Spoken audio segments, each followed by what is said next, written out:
Welcome to Open Betas, the podcast about the life of games and the game of life. My name is SwimFan, and with me, as always, is Regal. Hi. Your so on my recording, your thumb is pointing the wrong way, but that's okay. Yeah, there you go. With me, as always, is Regal. It's Hello. real professional gig you guys got going on over here. We haven't introduced you yet. Could you please? So today we have a special guest, old friend, old co-worker, young man, Andrew Yip. Hello. Worked with him at Riot Games, and well, we'll ask you a little about what you're doing these days. So today we're talking about everybody's favorite digital card games, and I guess trading card games in general. Traditional, Games, non-digital card games. not Hearts, more like Pokemon and Yu-Gi-Oh and Oh, we could talk MTG about Hearts. of the Gathering. No, not Bridge. no Hearts today. So Regal, do you want to kick it off with sure. the intro here? Yeah, so we just met. So who are you? Who the heck are you? Yeah. Where do you work? What do you do? So my name is Andrew Yip. Thank you for that brilliant intro. Thank you. You're welcome. You're welcome. I am the lead systems designer at Theorycraft Games. I've been there for about a year now. Before that, I was at Riot Games for about nearly 11 years. Holy where I was shit. that was a long time. At Riot, I was the game director for the digital card game, the League of Legends digital card game, Legends of Runeterra, codenamed Bacon. Yes, and Bacon. Before that, I worked at NCSoft Carbine Studios on the MMO WildStar, and before that, I worked at I worked analog at Upper Deck Entertainment, where I worked on the Versus card game and a little bit on the World of Warcraft trading card game, and not at all the Yu-Gi-Oh card game, even though it was made by Upper Deck. Wow, that goes way back. Did you watch the cartoon? The Yu-Gi-Oh cartoon? Yeah, a little bit. Cartoon. This guy's a cartoon. Just to get the memes, you know. Yeah, so I could keep up and because you did stay hip with the kids. When we played Magic, you would refer to the heart of the cards quite a bit. Oh yeah. I mean, that was. I feel like Heart of the Cards has risen above just beyond just Yu-Gi-Oh. You know, yeah. At this point, so it's Lady Luck for true. That's right. Card players. That's right. So it actually sounds like you started off in card games, but then you took a brief detour, or a significant detour, right? Because if you worked for 11 years, right, that was way before they ever had a digital card game. You'd be surprised. Cue awkward laughter. You are largely correct insofar as when I applied in, I want to say 2011. Yeah, it was 2011. It was actually to join the Champions. What? I wasn't even born yet. 2011. Anyway, continue. Please don't. I feel old enough. It was when I applied to Riot. It was originally to join the champion team on League of Legends. League of Legends at that time, I think, was entering season 2 of its competitive esports shindig. And the night that I got the offer, the director of game design, the lead of design, called me up and said, like, "Oh yeah, we have this other project. Maybe you'll be interested in contributing to that too." Which was at that point codenamed Bacon, which was what project eventually turned into the card game. Yeah. When did it come out?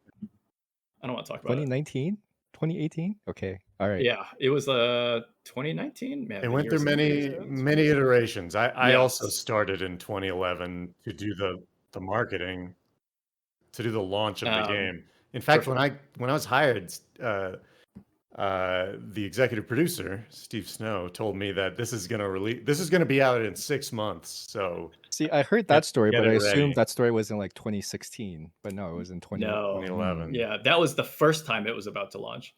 And my very first email to the lead of design and to some of the other leaders, including Snow, was an email that basically said, like, this game is not ready to be shipped. Which is I think I was hired. I think I was like a senior designer by level at the time, so that was like a very scary email to write. Oh yeah, oh for sure. But you had to tell your truth. That's right. Speak your truth. That's right. Yeah. Do you think it would have been a disaster? If we shipped that back then, I don't know if it would have been a disaster because I think the open field a little more. Yeah, it was more an open field. Hearthstone hadn't come out yet, and like the standard of quality for Riot Games games was not as high as it is today. So I think Big and that was and part of the Legends of problem. Runeterra basically almost shipped twice before it actually shipped, and I think the first time it would have shipped that in 2012 ish, I think we would have been okay. I think we made the correct decision to not ship it after Hearthstone shipped, because the second version of that was getting pretty close to production and pretty close to ship. And then Hearthstone, I think, just kind of ate our lunch and really set the table for what expectations were. Like, I vividly remember Hearthstone beta, and I was just like, it just blew, because before that there was like some very crappy indie games like Soulforge, but the standard was like MTGO, which was just a pile of steam, and still largely is steamy. I mean, Hearthstone, I just remember being like blown away by the quality of the game. Yeah, right. Just like an online card game that could I remember Riot shipped us to PAX East when it was because we thought it was going to be announced, and I remember how humble Rob Pardo was in like announcing it, because everyone expected it to be like the next great Blizzard game, and he kind of like said announcing, and then like under his breath, like, or like announcing Hearthstone under his breath, like a digital card game. But what saved it was playable like that day on the floor, and so anybody skeptical was able to go down there and play immediately and be like, oh, this game's like, to your point, like it is setting like a new quality bar. It was super easy to get into, so people who were jumping in on the demo floor, they were having early success, and all of a sudden I think the genre that a lot of people thought of as like the uber nerd genre amongst the nerd activities of video games, all of a sudden it was kind of like blown wide open, right? So on that note, I also remember waiting like an hour and a half in line for Artifact at PAX. That's a totally different story.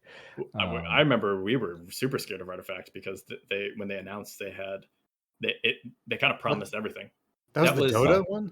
That was the Dota one, yeah. Yeah. I don't know exactly what happened, but it was. I remember finally getting access to that game, and I lost in the tutorial. When I was like, you know what, I think we'll be okay. That game was I think it is still intriguing today, but it was designed for like very, very, very smart people, and also very rich people, which I think was like 75% of the problem. It was a high price to be. It was because it leveraged the marketplace, right? Yeah. So it sort of tried to take because like at that point, like Magic and Pokemon card collecting had actually sort of didn't have the legs it has now, but it was sort of a thing. Like people, there was public awareness of like Magic cards costing like $300, $500. Obviously Black Lotus is like an exception, but even like playable modern Magic cards costing that much, and they sort of tried to be like, hey, our game can do that too. And that turned out to and I think it makes sense if you're them, because the marketplace is such a strong part of their platform, right? Like it's really leading to like where their strengths are. But I think if the game was fun, probably that part would have been less of an issue. I mean, TF2 I guess has similar things, right? But okay, well, we got off on one of our standard tangents here. That was a short one actually by our standards, so you're doing good. Do you have in all your history outside of card games or in-card games, do you have a favorite project? Maybe it's the one you're working on now. Maybe you're obligated to say that, but in general, do you have something that you were like really proud of? I mean, well, what's your guys' audience reach? What's the likelihood that 12 subscribers that this podcast intersects with my like now 50-person team? I mean, Legends of Runeterra, unlikely, but you do what you need to say. I'm going to tell the truth anyways. Legends of Runeterra will probably be my favorite project until I die. Okay. I mean, part of that is because it took 11 years, and it, still to this day has hundreds of thousands, if not millions, of players active, and it because I got into the games industry, making card games, it really felt like, what was that? What's that Steve Jobs quote or whatever, where he basically says like, in retrospect, when he looks back on all the like significant events of his life, he felt like even the failures felt like they were leading up to where he is today or whatever, and which is which is dead now. But for me, I think it was my favorite in part because it very much felt like this is the job that my life has led me to. And it was a sweet job, and the people that I worked with amongst my favorite, and the fact that I are on this podcast together, near on 12 years later. Like, I don't talk to anybody from high school or college, so one of the people who has known me the longest that I still talk to. And you have a lot of friends on that team. Yeah, I literally just drove over to Jeff Jew's house to pick up some Warhammer rule books for my kid to look at. Wow! So Warhammer time for your kids already? It's more like it's reading time, and anything he's excited about that has words, I will seek out. So it's completely age inappropriate. He's 5. But he's excited to try to read. He doesn't get the adult stuff yet, so I mean, unfortunately, for Warhammer, like 30% of the words are not real words, and so when he's like, "What's an Necron?" I'm like, "You don't really need to, you can look it up in the Warhammer dictionary." That's right. Yeah. Teach you to use the real dictionary. And because it took so long, and I got to be there from start to finish. I pretty much can credit that for everything I know, in a lot of ways, in terms of like, what does it take to actually ship a AAA game?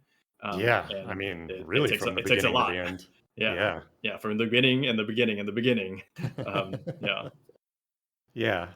For context, after a few resets, they were like, "We got to move you on to another live thing."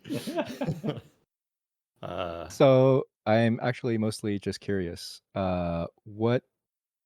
But so like there is still a Runeterra team, right? They're still making content. Absolutely. So if you enjoyed it that much, why did you choose to leave? Or did you choose to leave, I guess? Yeah, I did choose to leave. I pretty much chose to leave for reasons unrelated to lore and the lore team at the time.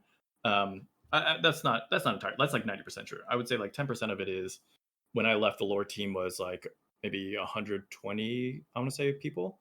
Wow. Which is a big dev team for a live game. At that level of success. And it was a big team. I think one of the things that I realized was it was a big team for me in terms of like what really brought me joy on a day-to-day basis. And those are the types of things that I, can celebrate and talk about with my current company, which is currently, around 50 people. And when I joined, it was maybe like 35. And I think when I look back most fondly on lore, obviously, like, this is kind of like not obviously, but this is kind of agnostic of anyone individually. My favorite time was when the team was smaller, because it was you have a really high degree of familiarity with everyone. You can kind of like go to everyone's desk, strike up a conversation. Everyone is there. Everyone who was there because they wanted to be on that project specifically, not just like at a Riot project in general. And I would say that's still true for the vast majority of people. But I remember there were like three things that like stuck into my mind as like steps that led to my departure at Riot. And one of them was when we came back from COVID, came back to the offices after COVID, somebody rode up on the elevator with me and I didn't recognize who they were. And I thought, oh, they must be going up to the next floor, the R&D floor. And they got off on my floor and I gave them this like, can I help you look? Yeah, what do you think you're doing? And they were like, I don't even remember to today, I still don't remember their name, but they were like, I'm X, Y, or Z. And I was like, cool. You're on my team? And they're like, yeah. And I was like, oh, interesting. They're like, for how long? And they're like, 8 months. Oh, shit. And yeah. And so it was like really embarrassing because, I'm the game director and yeah, it really, that was like one of those embarrassing moments where for I'm like, them. man, like I'm pretty like disconnected from my team. And that's kind of, it was upsetting to me because that's a position I never wanted to be in. And I didn't want to be in. And that was when I stepped back to evaluate it, I was like, well, I'm still like really invested in this project, but the way that the project works at scale is such that like there's kind of this elongated game of telephone anytime I wanted to try to like start a project or direct the game, which meant that I just wasn't having direct conversations with people anymore. Yeah, I get it.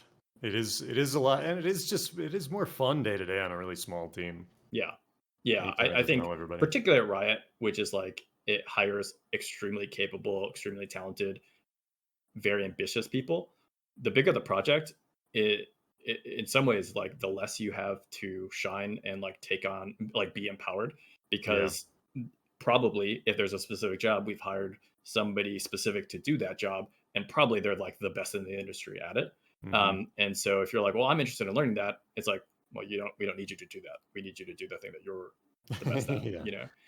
Whereas with smaller projects, it's much more empowering from the point of view of like, there's way too much work to be done than all of us can cover. And so if you're like, oh, I'm interested in that, there's a much higher chance that you can just kind of like take cracks at it and learn and you know, grow yourself. Yeah. Sean, our QA lead, Sean Rivera, who turned into who's now a game director, right? Game director of Lion. Hell yeah. Yeah. Shout out to Sean. Pretty cool.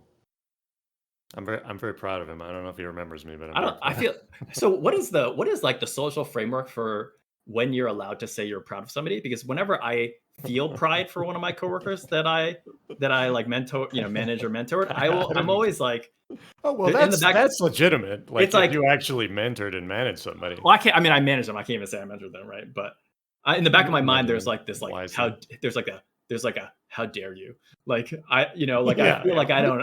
Sorry, like, who the fuck are you? Yeah, like me saying like I'm proud of you is like saying like it's like taking credit. It's like taking credit for the their accomplishment, and I'm like, yeah. I'm okay. I'll restate. I'm jealous of him. No, you can be proud of him. I'm just saying I'm proud of him, but I'll never say that because it feels like I'm taking his credit, and I can't do that. He's cool and he's better than me. He is. That's what I'm gonna say. Yeah, I mean that's true. I mean, watching his video, his like player facing video, I was like, damn, I haven't seen it. I should see his stuff. I was shit at that job. He's a special guy, but he's good. He's got it all. He's got that 11 on that charisma. He does. He's very charismatic. Anyway, all right. I will deeply resist turning this into a company organization video or podcast. It's too late. It's too late, Regal. Yeah, it is. It was a little too late, but I will try to steer it back. We talk enough about company organization as it is. Why are you both the game director and the manager? That's weird. Anyway, card games. So would you say you're a fan of card games? Yeah. Here's a softball. Card game. Yeah. Yes. If you ask me, like, am I a fan today? Only because I have a 5-year-old kid. So we've been like, literally today we were like going around to all the Targets to try to find this new Disney trading card game. Oh yeah, Lorcana. Yeah, Lorcana. How is that? It's popping off. It's basically seems like what was that game that we used to play? Kaijudo. Is that where we yell Kaijudo when we played? Yeah, man. I just tried to get you, and you didn't fucking say it. Kaijudo. Oh, wait, can I swear on this? Absolutely, sure. Please do. Also known as Duel Masters, but so it's kind of like baby's first Magic, where it's a game where it's like you can like discard or face down cards to make resources and Kaijudo. It was probably very racist when we said that, but I didn't do any voices. I did. It's fine. Well, I'm a big. Okay. So I card games, like I grew up playing card games. Card games were probably like I played Magic, I want to say in like 94, which is like how old I am. But card games in many ways, like you're my age, around 40. I'm 40. I'm turning 41 tomorrow. Okay. Oh, happy birthday! Happy birthday! Yeah, it's unfortunate. So you were like 11 at the time then? Yeah, and a lot of my first interactions, a lot of my first like non-scholastic academic interactions with adults was going to local game stores and playing Magic. Me too. And like wrecking them on trades or getting wrecked on trades. Trades. One of my Magic friends bought me my first alcohol. Wow. Oh no! I don't have a story like that. Oh no!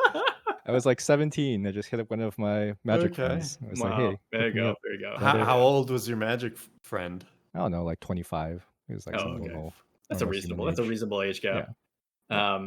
25 seems like the upper limit to be buying a 17-year-old. Yeah, because like they're like, you're still in high school and they're like you didn't go drinking it in his basement. We didn't hang out. We just like drove to his house and picked him up. But you self-described him as your Magic friend. Yeah. Well, we hung out separately to play Magic. We didn't hang out after he bought me the alcohol. Oh, okay. Not at the same time. So you used him. Yeah. He consented, but yeah. You used your Magic friend. Yeah. Wow. I used him for lots of things. Yeah, so like Magic was kind of like there for me, like growing up and like helping me, learn how to talk to people, which obviously I still struggle with.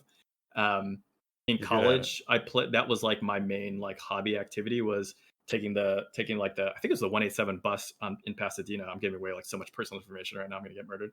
The murder death I no kill longer bus? live in Southern California. I 100% do. Where do you live, by the way? I live in Southern California. That was a joke. You weren't supposed to answer that. But okay. Oh, my bad. It's doomed. To a local game store playing card game at the time playing the Warhammer card game, and I was so invested and good at it that they actually paid for me to fly to Gen Con and compete in like the national tournament. Wait, who's they? The game store. Oh wow! Okay, Yeah, okay. It was Game Zone Pasadena, which then became Game Empire, which I think nowadays is Game Odyssey, but it's still there. Yeah, it's pretty crazy. Oh wow! And then I won, and I got this giant sword that I had to like ship back from Milwaukee, and I'll never forget walking back into that game store because we saved this, we kept the sword at the store. I walked in, and one of my buddies who worked at the store was just swinging it wildly in the middle of the store. Easily top 10 college memories right there. So and then eventually I would play card games competitively, and I played the Marvel card game called Versus System, which was made by Upper Deck. I played that competitively, and I did well enough in their tournaments that was basically why I got a job. I got an internship at Upper Deck. So I owe a lot to card games, and I do enjoy card games. Today, I'm much less active. Like I have cards, but I don't play actively. That's really cool though. Like getting into your career by just being a badass at the game happens a lot in Magic too, actually, and WoW. Yep. I mean Sean Rivera too. Yep. Or is it Rivera? Rivera, yeah. Rivera. Okay. I mean, we have 3 Magic pros, or we had 3 Magic pros on Legend of Runeterra as our game analysts. So. Yeah, it's a valid path, if not more valid than it's ever been because of digital card games. Yeah. Actual prize money and stuff. Is Blizzard running Hearthstone tournaments still? I don't pay attention. They do. I believe they do, but they're not as like publicized, or like they're not as it's peak. Well, these days, I think Hearthstone is a lot of Hearthstone's engagement is driven by Battlegrounds. Is actually my perception. Yeah, it is. The game, I mean, around when I quit the game was, I think, when a lot of people also quit the game. There were a couple expansions I think that were poorly received. I think I quit the game around the Death Knights expansion. And I think that's pretty recent, right? Well, depending by your standards, maybe. But yeah, that was wow. Like come on here. We just met. Rein it in. That's also when I stopped playing. No, that I think that was like 2018, 2017, something like that. Oh damn! Has it been? But I do know. I'm gonna look this up. All I know is that a lot of content creators dropped off at that time. Like there was a lot of really popular content creators like Life Coach, Firebat. My memory is not that good because I'm also old. But a lot of them dropped off around that era. I think a lot of them came back. Kibler, I think, was also a big content creator back then. I worked with Kibler at Upper Deck. Big fan of Kibler. December 2022. What? Wait, no, that's the other one. The other Death Knight. Yeah, the other Death Knights expansion. I guess there's been 2 now. I also made this mistake like very recently. You don't mean the Death Knight class? That's what I was. No, not the class. The one where you got these. Oh, that was like one of the first expansions. See, now I feel old, but I mean, I guess so. Yeah. That's when I played Hearthstone. Got him. Yeah. Anyway, so we're actually quite similar. I mean, I never really got to play competitively because my parents were in my life. But I actually used to walk to my local game store in high school to play Magic. But I also didn't have money, so I could only play like limited and pre-release. But I used to walk, like 2.5 to 3 hours to my local game store. Wow. Play Magic. Holy shit. Meet old people to buy me alcohol later. That's better than me taking the bus, man, because I would fall asleep on the bus and sometimes end up in like the middle of nowhere. I one time woke up and the bus had been parked at like the bus like depot, and I was like, really, dude? You're just gonna like let me? I'm gonna be one of those stores. You have a fall asleep in the car thing, right? Yeah, I call narcolepsy. it moving vehicle narcolepsy. If it moves and has some kind of like hum, I'm gonna be asleep in like 10 minutes. Yeah. You're lucky. Nice. I literally cannot do that. I have I took the bus to the local games store one time, Proud of and you. I actually remember this recently. And in retrospect, it was kind of scary. So I was I got up at the bus stop, and it's like a 15-minute walk to the local game store. Some dudes in a car pull up next to me. I was like, "Hey, kid, you play Magic cards?" And I was like, "Yeah." And they were like, "Get in the car." I was like, "Okay," and I got in the car. What? And there were This is why your parents didn't let you do anything, man. Wait, how old were you? How old were you? I was like 16. I was fine. Jesus. Did they play Magic? They did play Magic. They took me to the local game store. Everything was fine. That's wild. They played in a retrospect, form of Magic. That was we had magic time. you rolled a natural 20 on that one. Man. It wasn't that You bad. got out of that. You were Come on, DOA, kid. for Wait, sure. how old were they? They were other kids, you said. They were like 21, 22, maybe something like that. Or it was fine. I mean, I'm glad you were fine. Yeah, man. I'm proud of you. I think the risk of that kind of thing is but it was definitely not something I would do today, or so I started playing with the Pokemon card game actually when I was very, very young. Oh yeah. This was, I guess, when it was like actually popular to play. Was when Pokemon I was like, game is still popular today. It's but for world crusher. For different reasons. Right? Persists. I guess I wish I knew more about it. I learned a little bit more recently, but the game is very different from when it was back then, right? Because For sure, yeah. It's like all kinds of new systems and rules are in place. Did you play much, Andrew? Did you play much Pokemon? No. No. But I only know how successful they were because they let us know how successful they were at Upper Deck. Because Upper Deck had to rub it in? Wizards of the Coast, or was it? I think it was at the time it was Wizards of the Coast owned Pokemon, right? Like way back when.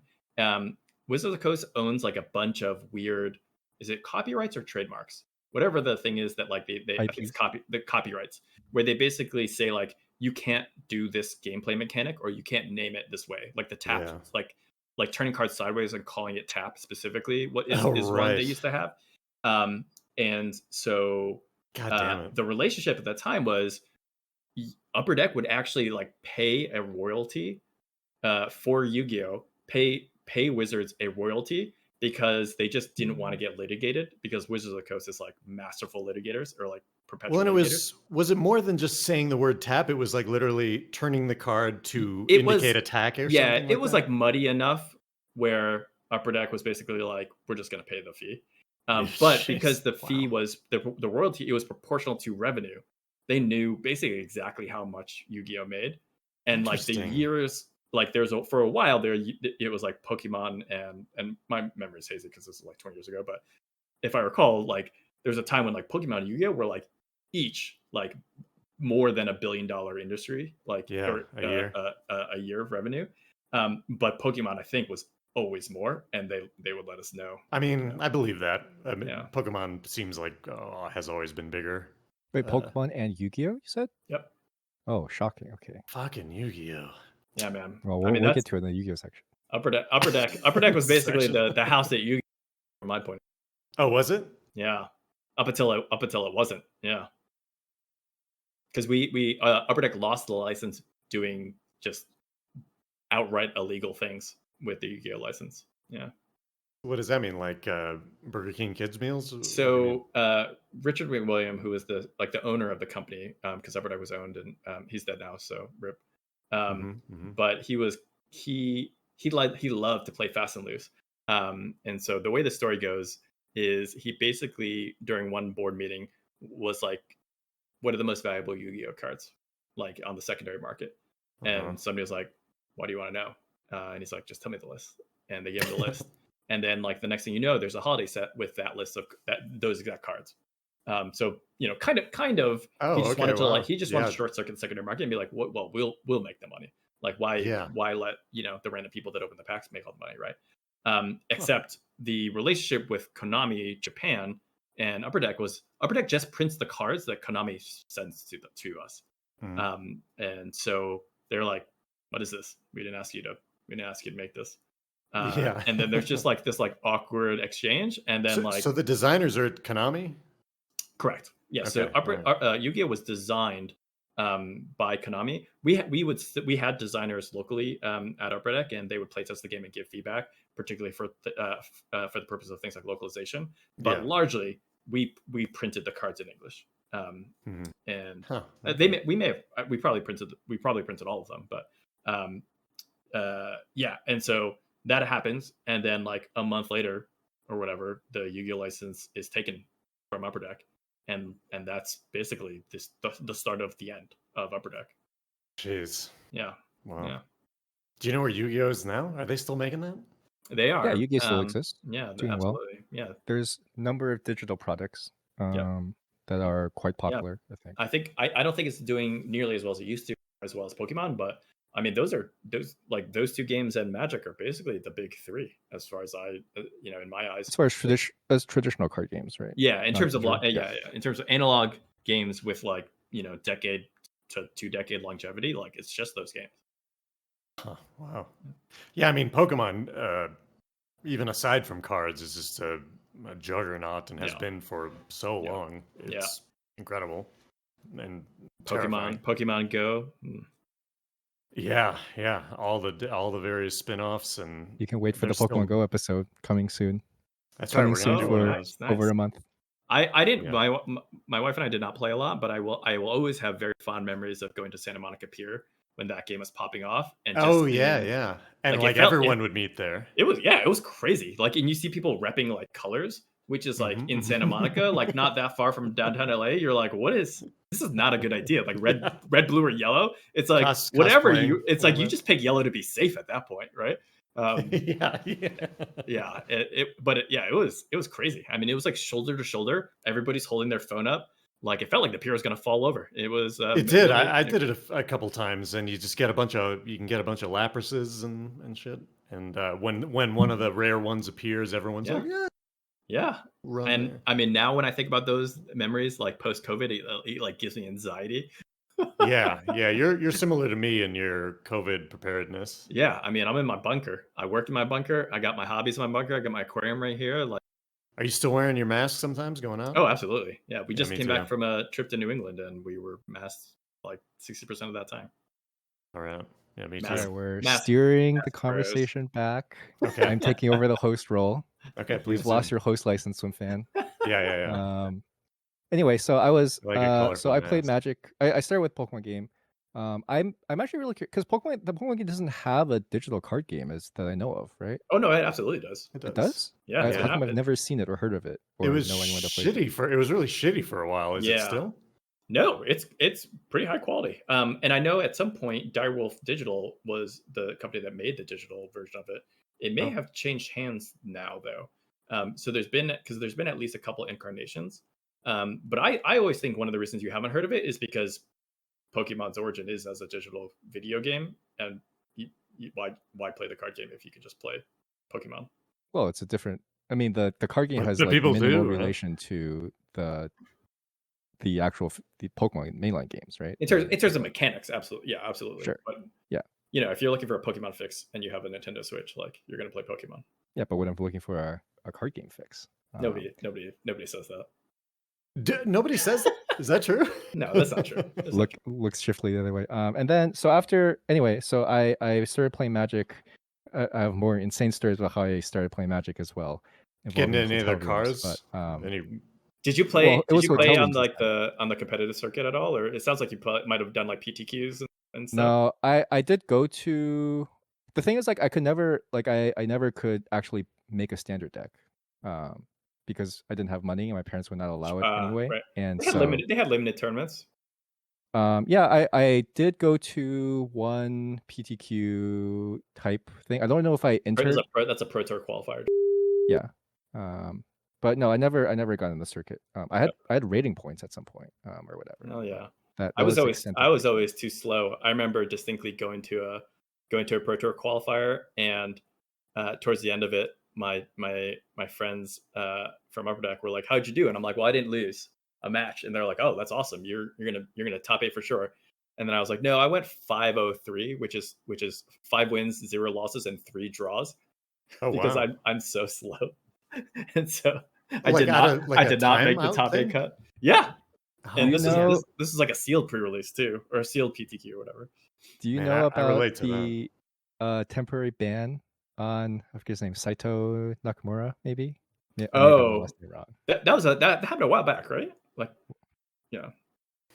Yeah, it was a long time ago. We You need know. to start being more precise with our time. Yeah, our time it was like references. 13 years ago, but Okay. Yeah. anyway, that was the true guy that was too slow, or maybe purposely too Right. slow. I mean, anyway, I'd play in the Riot, like the after work games that people would do. I And remember how so slow. and those had no stake. Actually, that's not true. They had very high stakes because you're on the bacon teams. It was social credibility.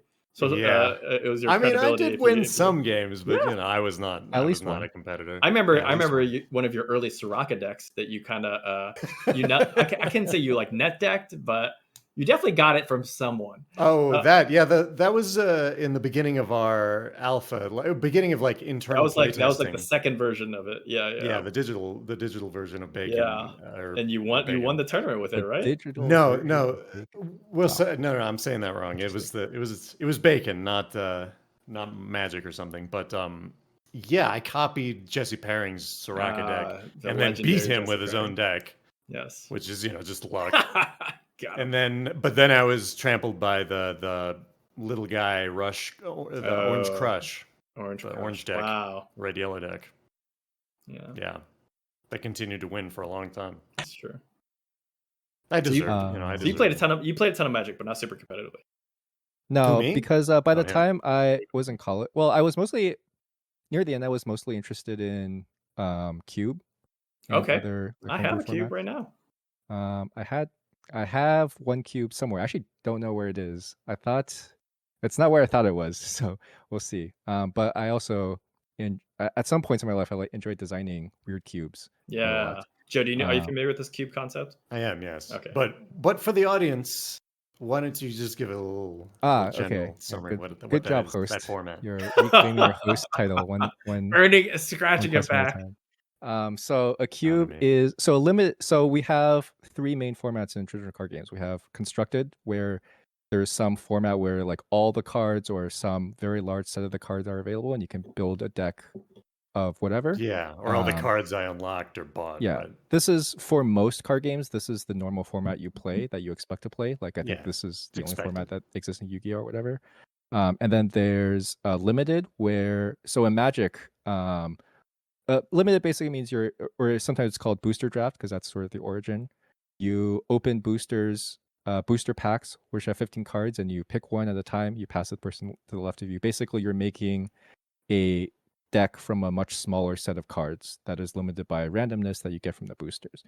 A cube is a booster draft where instead of a company's booster pack that you're opening, you in Magic terms, you have like a set of 300, 400, or 360 to 400, sometimes more cards that are designed by a person. So they're owned by like one of your friends.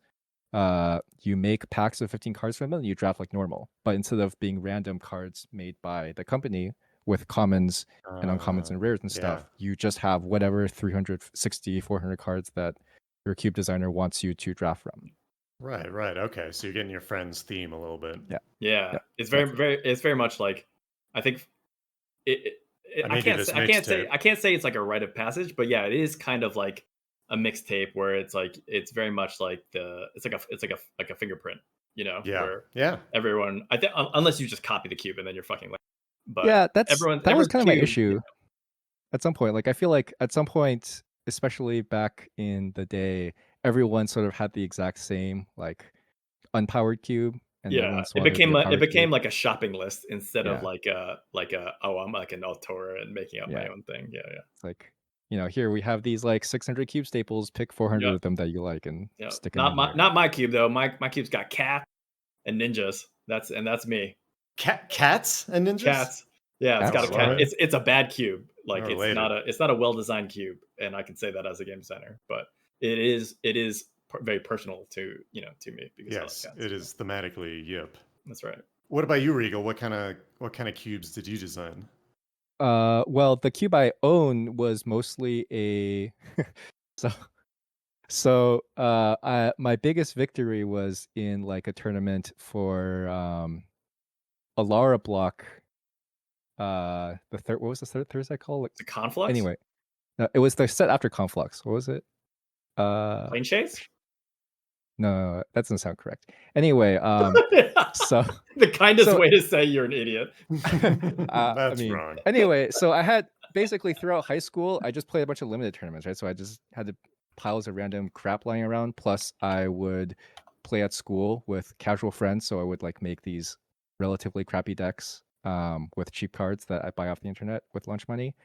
So I just had a bunch of like random trash lying around. So I ended up just making a sort of uncommon power level cube with some errata on the cards. That's the cube I own. Technically, I don't know where it is, but Alara Reborn. Alara Reborn. There we go. Yeah. Alara Reborn. It has a lot of Alara Reborn cards because I won we split top 4 of a tournament where the prize was like 2 boxes of Alara Reborn. So I just had like 36 on the random. I had like 1 million packs of Alara Reborn that I just opened. Nice. So yeah, the cube has a bunch of ARB cards in it. The cubes I've designed, I have so when I play Magic, I don't like to play actual Magic. This also applies to when I play Hearthstone. We would not get along. I like to play. So my favorite Hearthstone deck is Freeze Mage. Of course. This might give you an idea. I'm learning so much about you so quickly, and it is not good. It's no good. This might give you an idea. You don't like your opponent playing. I don't like my opponent. Well, my opponent playing is fine. Did you play a stasis deck too? You degenerate. One of my favorite Magic decks is Lantern Control. Yes. Oh my god. Unfortunately, I never played it. I was very close. Yeah, I don't mind my opponent playing as long as they don't interfere with what I'm doing. So I wanted to make a cube where I could play. Are you familiar with Life from the Loam? Yes. There's a card Life from the Loam. So for this is the Dredge 3. The Dredge, yeah. It's so in Magic you have land cards, right? Land cards don't do anything, just give you mana. Life from the Loam is this it costs 2 mana. All it does is it puts 3 land cards from your graveyard to your hand, and then instead of drawing a card, you can put Life from the Loam from your graveyard to your hand and put 3 cards from your library and discard 3 cards from your library, basically. It lets you mill your own deck and grab a bunch of land. Yeah. So it doesn't do this card does nothing. All it does is like randomly generate lands and put them in your hand. It makes sure your mana but you don't really draw cards, you don't attack your opponent, you don't remove any of their creatures, you just dirtle around and make land. So I was like, man, I love Life from the Loam. I want to play it in cube. So I made a cube. It's called the Dirtle Cube, where I can play Life from the Loam. And Cloud. Actually, the original thought wasn't Life from the Loam. It was Cloudstone Curio. I was like, I need to make a cube where I can unironically play Cloudstone Curio. I won't explain what that card does. It's more complicated. So that was the first idea. I don't think that cube was very good. The cube I designed more recently for fun was it's called Companion Cube. So there's a mechanic called Companion where you can like take a card out of your deck at the beginning of the game, and you can pay 3 mana to put it into your hand. It's sort of like they try to put Commander into the actual game, basically. Mm-hmm. It's been like rules changed, nerfed like 3 times. Yeah, it was a bad mechanic. It was a total disaster. One of the worst. Well, I don't know about one of the worst at this point. It's cool that they tried. Yeah, I mean, I guess they could have tried harder, but wow. Anyway, so I was like, oh well, this mechanic sucks, but if I make a cube, it can suck less. So I made I designed a cube where you first draft from a set of companions, and then you draft the rest of your actual deck based on your companions. And then the game is made to be slow, not quite as slow as the Dirtle Cube, but the game is made to be slow enough that you sort of use your commanders or your companions as engines to fuel the rest of your game. And the intention is to play long games and sort of it sounds like really sounds like really you want to like psychologically wear down your opponent so that they want rather than it being about the opponent, it's about me. I want the game to end on my terms. It doesn't really matter he wants his opponent to concede. Yeah, sure. With no combat phase occurring at any point. That like that this. also Life from the I feel like I this. haven't played a lot of Cube, but I feel like Life from the Loom being your cube is like a very clear statement of who you are and who should be interested in your cube. And normal Magic players should not be interested in that. Oh yeah, that's why I introduced it that way, right? Like if you know what Life from the Loam does, like you understand what's going on. Yeah, here. it's like say less. But anyway, yeah. So I was really interested in Cube back when I was like getting into college and becoming able to actually play Magic on my own terms. But that's also when Hearthstone kind of came out, so I turned my attention to Hearthstone. So I played a lot of Hearthstone. I first just played a lot of Arena because I still didn't have that much money, and then eventually I like hit Legend a couple times, and then I got bored and quit. That's the extent of my competitive career. I feel like card games and miniature games, like I think I mentioned, I'm playing Warhammer these days. They're these hobbies that cost infinite money, but can also be very consumptive of your time, particularly if you play like in IRL. They have this like weird characteristic of like it's like the peak of luxury, where like to be able to really love these games and play them at like a very like high level, you basically need infinite time, infinite space in some cases for these miniature games, and infinite money. Oh yeah. And it's one of those measures of like how are you doing in life, where it's like when you're a kid, it's like you're a kid. You're not doing you don't make money. But then when you're an adult, even if you have the money, it's like if you're in SoCal, you don't have the space. And if you are, if you have a job or a family, it's like you don't have the time. And so it's like at no point in your life are you actually prepared to play any of these games. And that's why they're beautiful, because they make you realize how little you've accomplished. Yeah, makes you really decide what's important to you. That's right. The kids come and go. Game. Yeah, kids come and go. Warhammer is forever. It's true. 40,000 years, I guess. They gotta you gotta make sure they get into college so that they actually go, and then it's like one of those books that like people tell you to read at different parts of your life. It's like the same thing. Forget those books. Just try to play Magic when you're 40. Like Catcher in the Rye. What are we talking about? Yeah. No, exactly. Well, they actually make you read that one. Art of the Deal, I think. In high school. Yeah, they do. I don't read anymore. That's good. Did you ever read? What's your favorite book? I thought it was Dune, and then I read it again, and I was like, this is fine.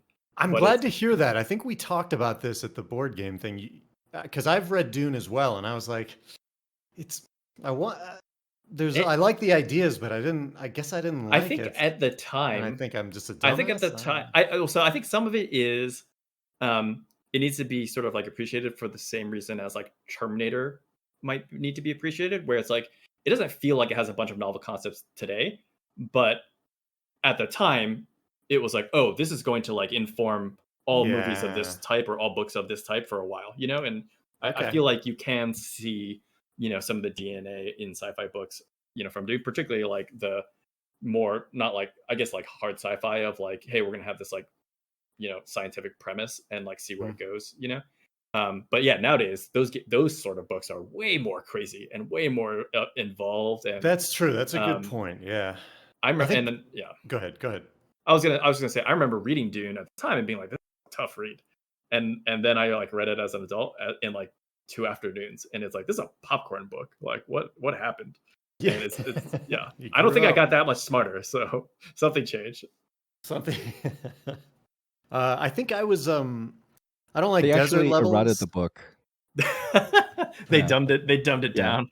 They spark notes it. I appreciate that.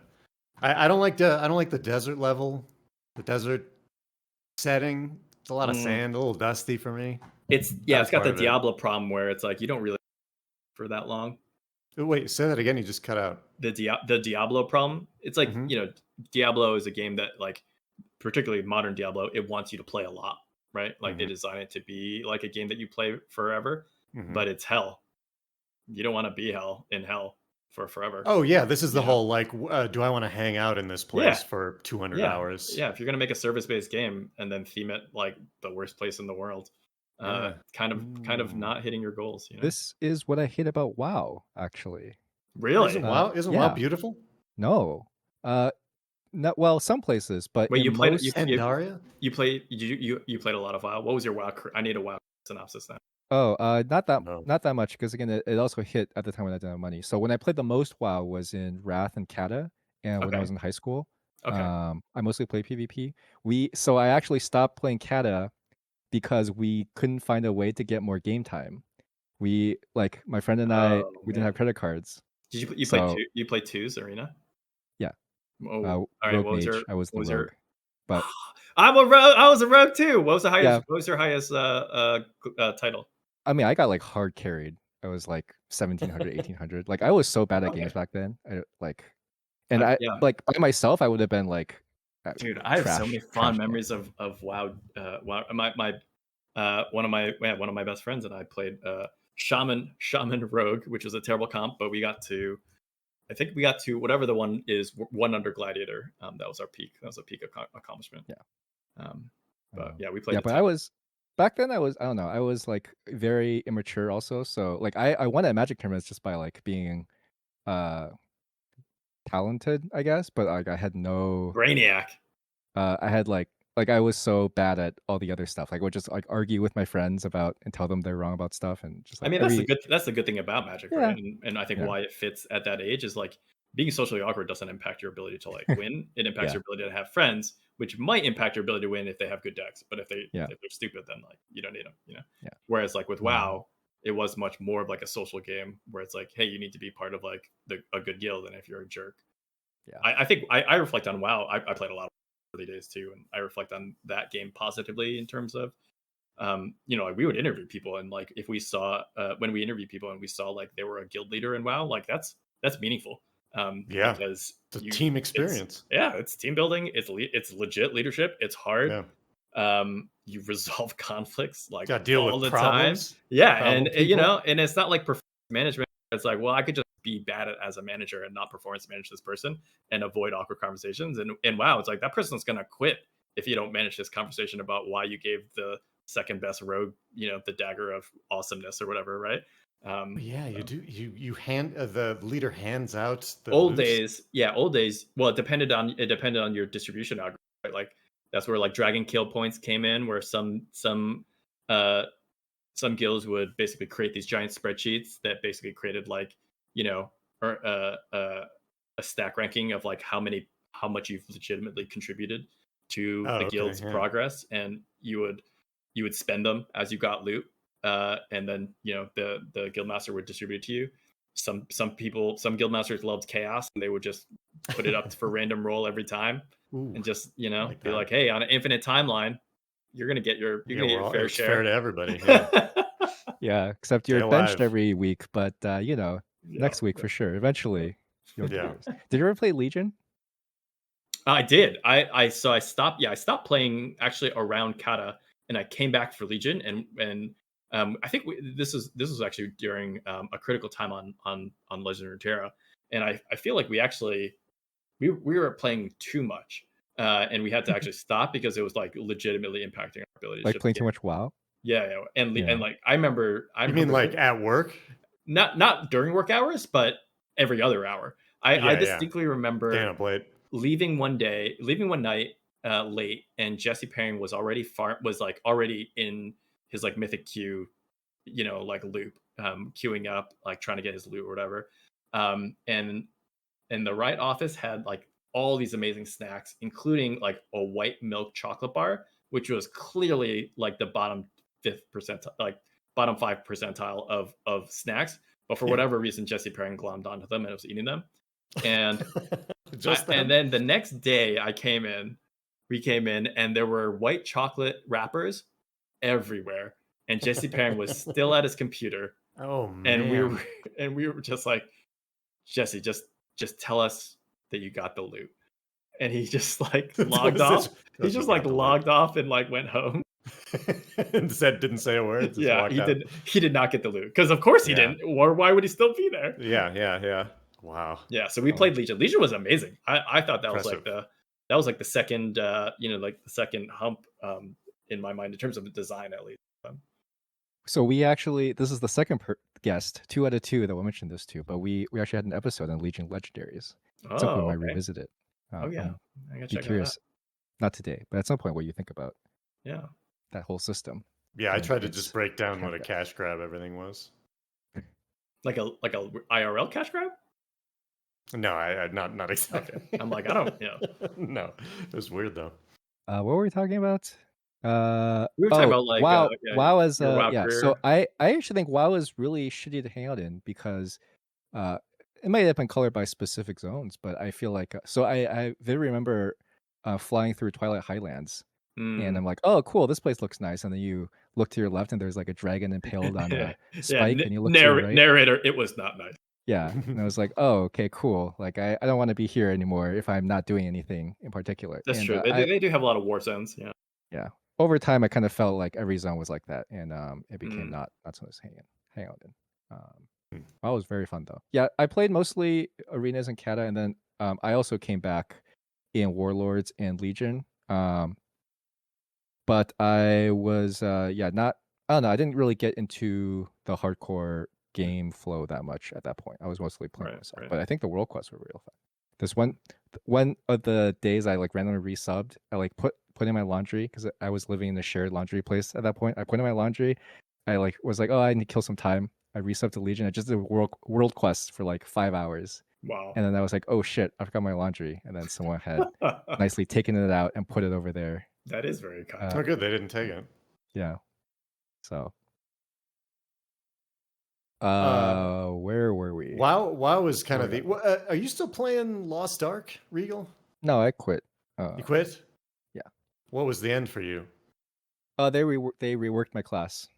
So okay. It was also taking up too much time. I mean, that was around the time when I started trying to do more side projects like this, and then also I was more actively pursuing or applying for jobs, which has since stopped. So I felt like it was taking too much time at that time, and then they also just reworked my class completely and delete all the stuff I liked. Was your class like OP, or did they do it for other? What were the reasons? No, I have a video on this too. I think so. They're a Korean company. They don't really talk that much, and the stuff they talk about is in Korean. So I can only guess based on things. So it was actually the second time they totally reworked the class. The first time they did it, also everyone complained they rolled back most of the changes. My guess is the reason, based on what they said, is that it's a very unpopular class. It's a very niche class. What's the class? It's a Soulfist. Okay, it's like martial. Well, too much context needs to be. That's shocking that you would play that class based on prior knowledge. You actually have to hit things. You do actually. Well, unfortunately, you have to hit things no matter what, unless you play support. But yeah, support is kind of brain dead. So anyway, you can do like a whole horoscope reading, Andrew, by some people's classes in MMOs. Oh, sure. That's like especially if they identify strongly with them. Yeah. Same with like fighting game characters. Rogue, in comparison, Rogue makes total sense.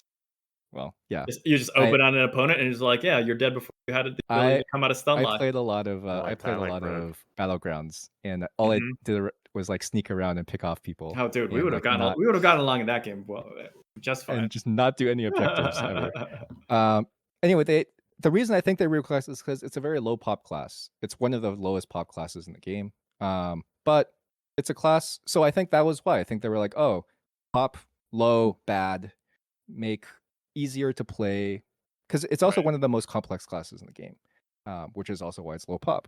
It's like, but I think the logic basically was like pop low, bad, make pop higher by making easier, and that's what they ended up doing twice. So my colleagues go ahead.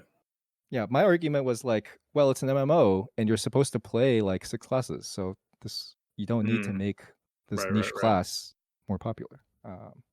They didn't listen to me, obviously. Also, it was way too late, obviously, by the time the video came out. You sent it directly to them, I assume.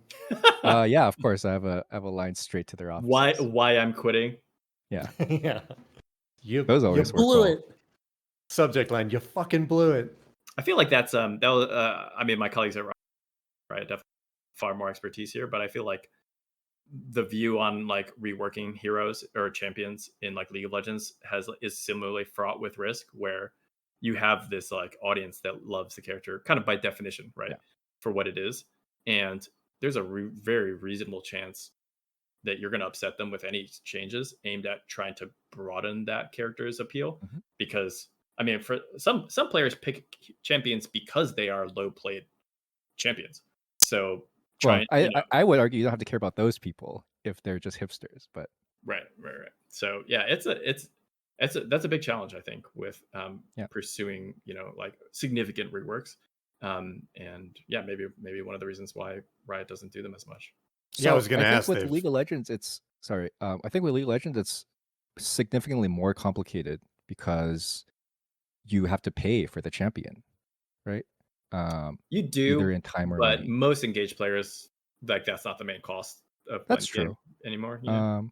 Yeah, I guess that's true once you get up to a certain level where you can actually spam the champion rank. I think a lot of it is probably just a relative opportunity cost of like what that designer could be doing with their time. Reworking is like really high up, you know, like high risk versus just like making more heroes or low return probably. Yeah, and there's like a bazillion heroes nowadays too. So Regal's was a Dota 2 player. The enemy.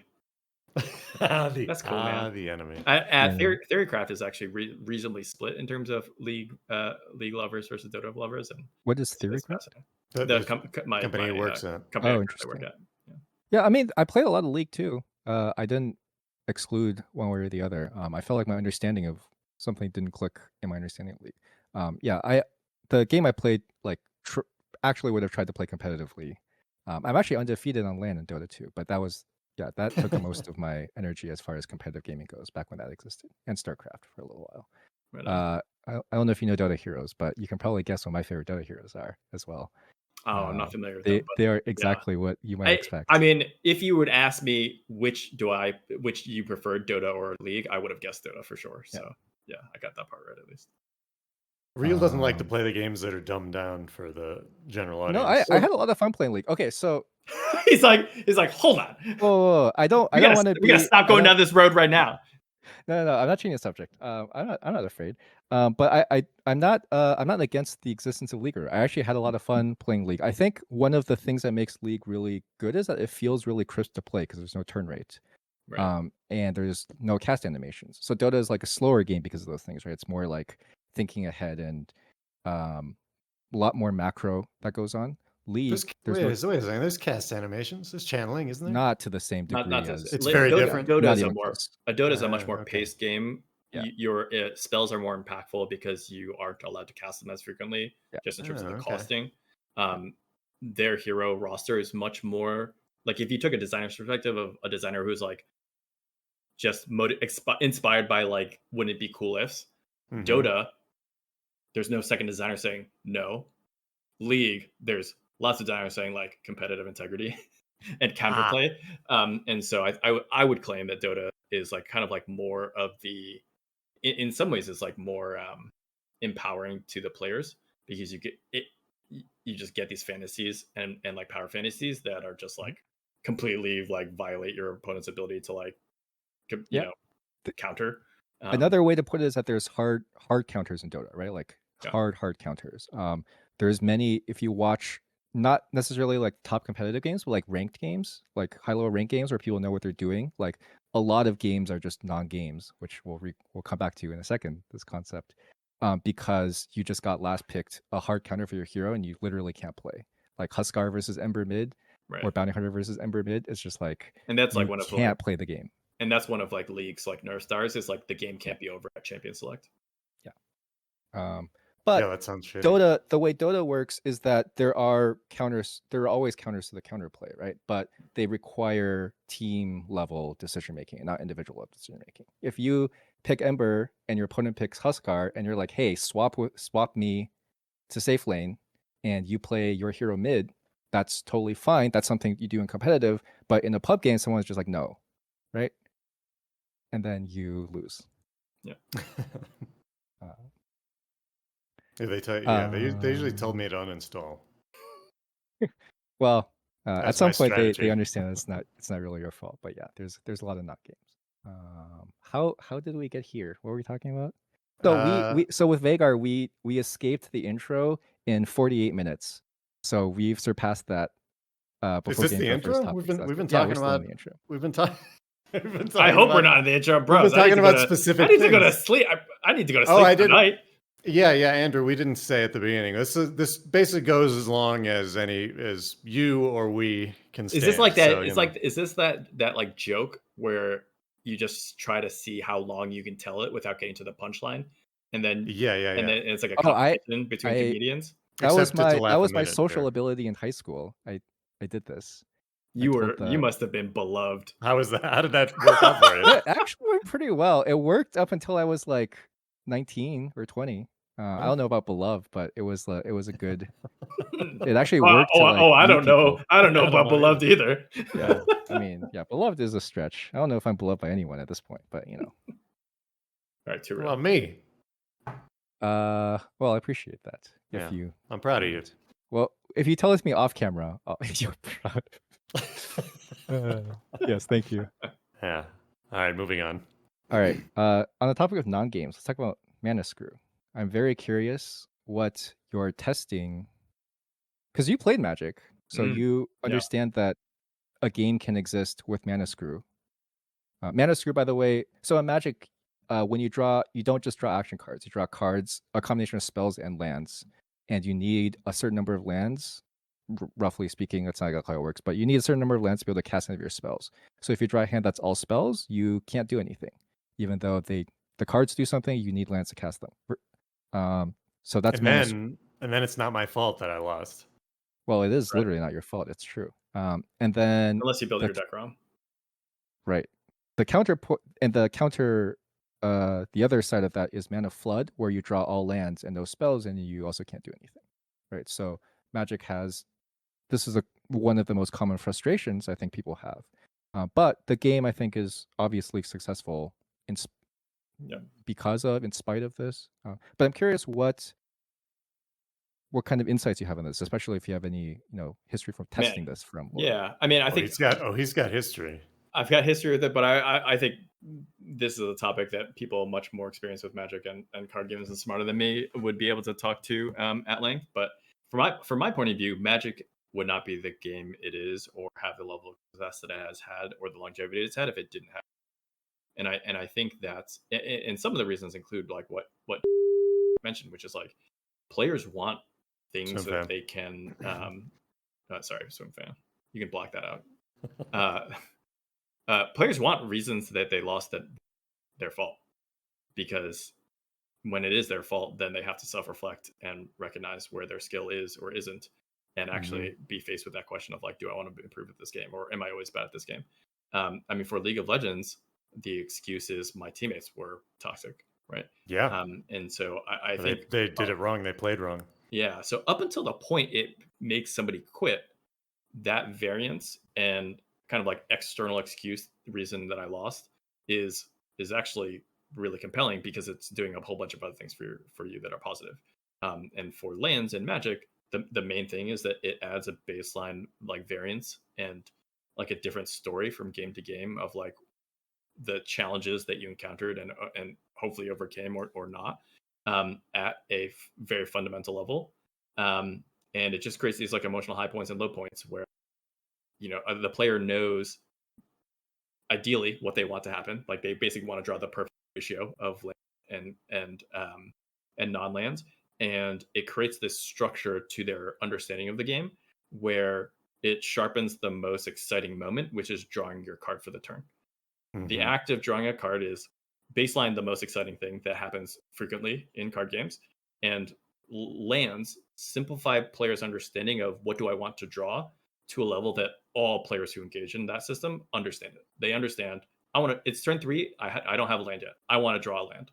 And if they do, they're elated, and if they don't, they're disappointed.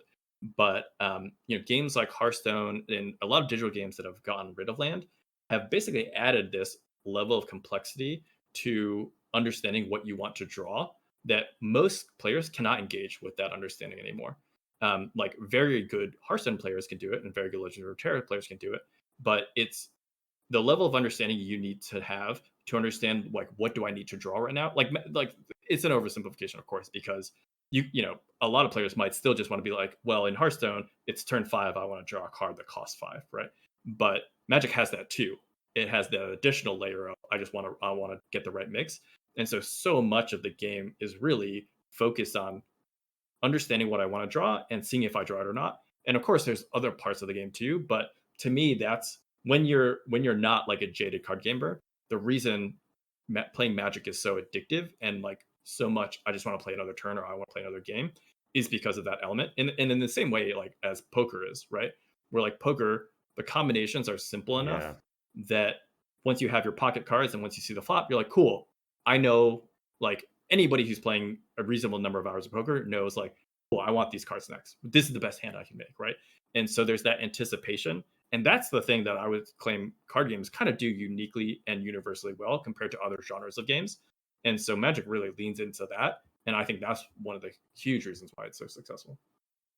And yeah, really interesting. I want to also add, and tell me if I'm just wrong about this, but You're wrong.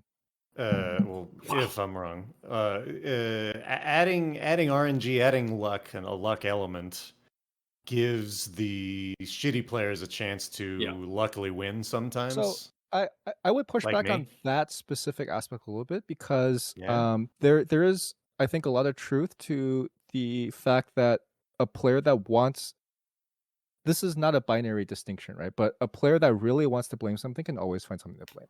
So, for example, we can go in descending order here. So, for example, in StarCraft is a game where there is essentially little to no RNG, right? StarCraft 2 in particular.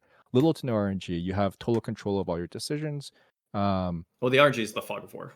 The RNG is the fog of war. It's a game of incomplete information, right? So the frustration comes from players who made a decision with incomplete information, and then their opponent did the same thing but made the better one, where the counter to them, and they beat that.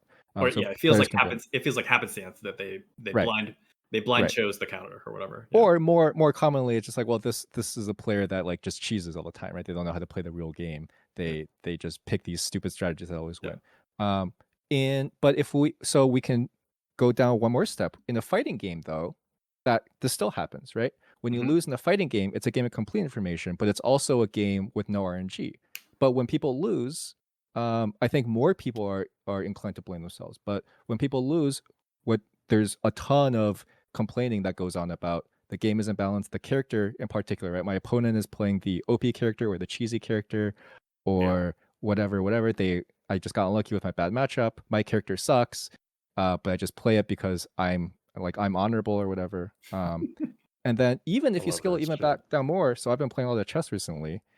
In chess, a lot of lower ranked players, and chess is like the ultimate like skill game, right? In the public ethos. But in chess, there's a lot of blaming still happens. One thing that commonly gets blamed is that every time you lose, your opponent was cheating, right? They were using an engine. Or they were playing the stupid opening that no grandmasters play this opening. So why would you play this? Right? It's a bad opening. Effectively, I just don't. So I think you're right that if a player is inclined to, if you, what you're saying, I kind of interpret as a fixed mindset person, where they're always going to find a reason. And I'm like, yeah, those people exist, and regardless of the game they play, they will find excuses. But I think to me, it's like a question of like, well, how many and how readily and also how real are they, right? Like Mana Screw is a real reason that you can lose, and to Swim fans point, you can bleep this shit out, right? It's too late now. We're gonna have to bleep like 8 minutes, so that's fine. To Swim fans point, like that, like legitimately, like if you had to pick a game to beat another player at to save your life, you should not pick Magic, because the variance is high enough that you could be way better and you legitimately lose, right? And I think I think a fighting game probably is much more like the ratio of skill to variance or RNG is much more favored in skill, right? For fighting games, I would actually argue that that's one of the reasons they're not very popular. I think you're right. I think we talked a little about that. Yeah, it's like so clearly you're bad at this game, and you're the like rocky montage of what you need to do and the activities that you need to take and the habits you need to build to get good at it is not exciting. Like if you ask a high level fighting player like our friend Sean Rivera, like how to get good, he's just like jump into practice mode and just like jam these abilities over and over again until you can execute them 99% of the time. Muscle memory on all your moves. I'm like, when does the fun start? When you kick ass. Yeah, and you can listen to our 2-parter fighting games episode. Yes, very exciting. But even in that genre, there are guessing games in part because of the speed of the game, right? Where it's like, well, I just have to make an anticipated guess because my opponent's gonna act so fast. I think And depending chess, on the game, there are also just 50-50 situations. This is a right, common setup, right? right, the 50-50, yeah. And I think chess for most humans also has largely imperfect information, even though it is perfectly on the board because the game is so complicated. Mhm. Like it is, I don't remember what the saying is. Like a game sufficiently complicated, like might as well something sufficiently complicated might as well be magic, even if it is factual, right? Like if I just wrote down a math equation on like a the side of a door and it took the whole side, like maybe it's factual, but for most of us, I think we see that couldn't a fix lot it. when papers come out, right? When papers come out about things that actually matter in real life, like Yeah, are eggs actually causing high cholesterol?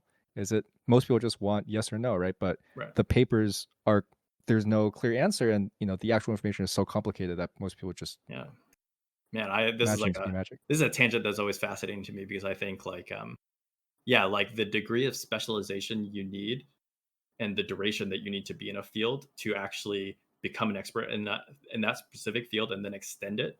Like I think it just takes longer and longer nowadays, right? Which means that fewer and fewer people can like reproduce an experiment if you claim to have an experiment that extends the field, because there's like, who are you talking to, in your field?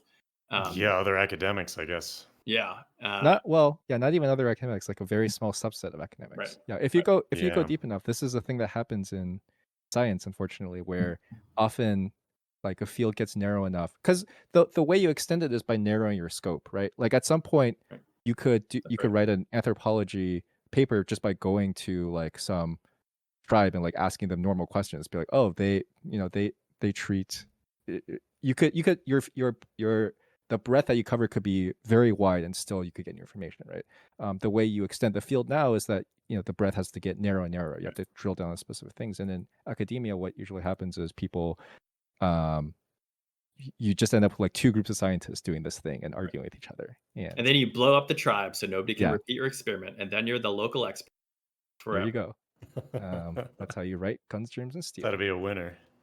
Oh, is there Uh, truth to that? what?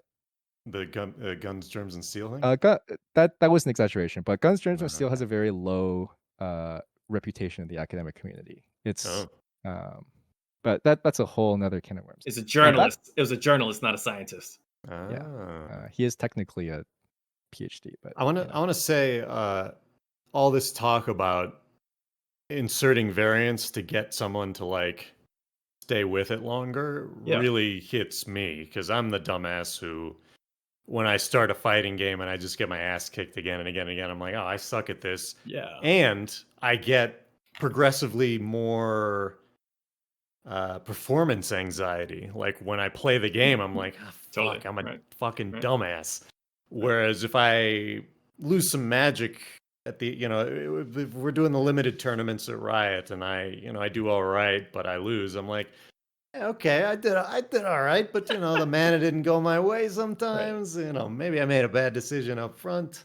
right. I But I mean, feel like I'm part of the game and not just being yeah, stomped on, even because you though I can may be. win, right? So right, in the fighting games episode, we talk about this idea that I called like skill correlation. Like in different types of games, so like poker is a game with there's a lot of skill that goes into poker, but the actual skill correlation in a single hand is very low, right? If you play against the Phil Ivey, who's probably no longer the best player by a lot, but you just go Must have all a in long every time. hand and you'll win like 40% of them, right? It's relatively straightforward. The fact that he's much better than you doesn't really come across. Whereas if you play chess against someone who's even 200 elo points higher than you, you're never you beating them. win 1 out of 10 games Right, at most, right? And if it's like 400 points, you win 1 out of like 1,000 games, right. right? The correlation between the skill gap is much higher. I mean, By the way, our solution was to make a lot more games single player. So, making the fighting game with a single player experience. Oh, man, they're Uh, trying that with Street Fighter 6, right? well, they are trying, but I think my idea was better. What was your idea? See, you don't even remember. It was 14 episodes ago. You were That was a here, long I time ago. think. clearly Were you not here? better in SwimFan's mind. Yes, thank you. Well, if you I'll want to know check my the idea, you can listen outline. I to it. forget. Yeah, I'll go listen to the recording. I mean, fundamentally, to me, like it comes back to like people play games to be entertained and have fun, yes. and losing is not fun.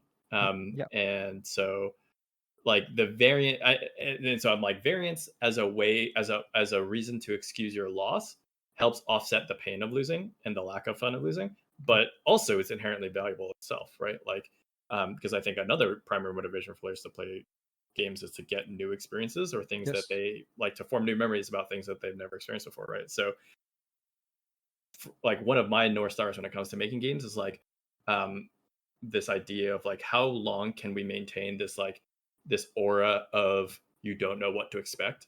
The longer you can maintain that aura of players go into your game expecting to be surprised and delighted, and then getting that, the longer they'll play. And the minute that they're like, I think I see where this is going, like as soon as you see the structure of seasons, and you're like, oh, you're just you see the hamster wheel, particularly for games like World of Warcraft or these games that are run as a service and like make money only if you keep playing, kind of by definition.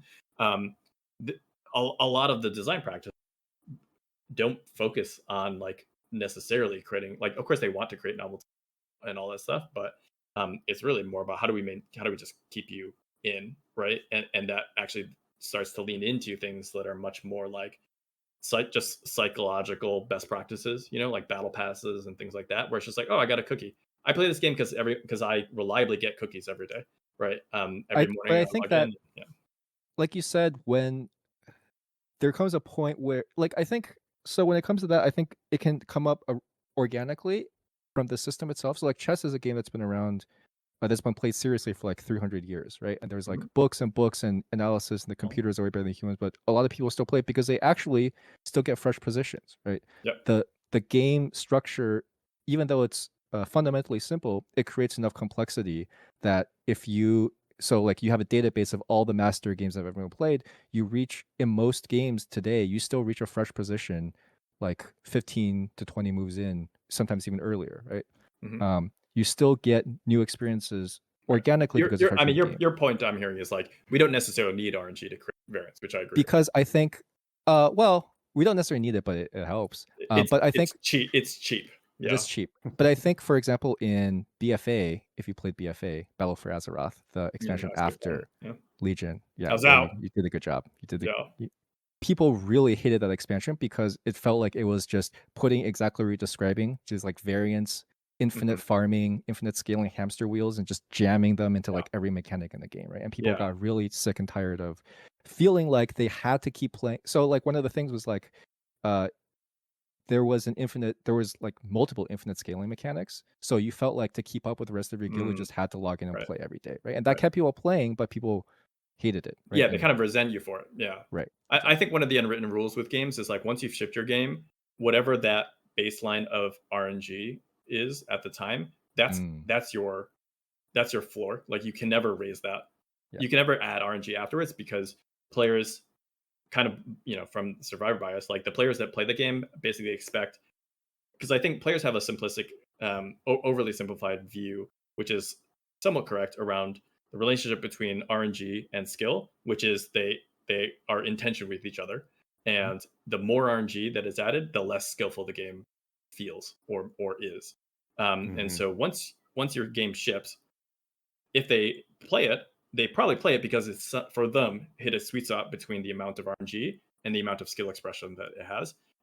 But if you then increase the RNG in order to, try to get them to play for longer, or to like chase that next piece of loot for longer, now they feel like you've actually, you're no longer meeting their needs around like, this is the game that I play to express my skill, because you've taken it away from them by adding it in, by putting it into the RNG system. Do you think that's something that's specific to RNG, particularly strong with RNG, or is that something that also shows up when you do like whole scale reworks unexpectedly, for example? Oh, I mean, tons of things can cause churn. I think that relationship is specific to, RNG and skill.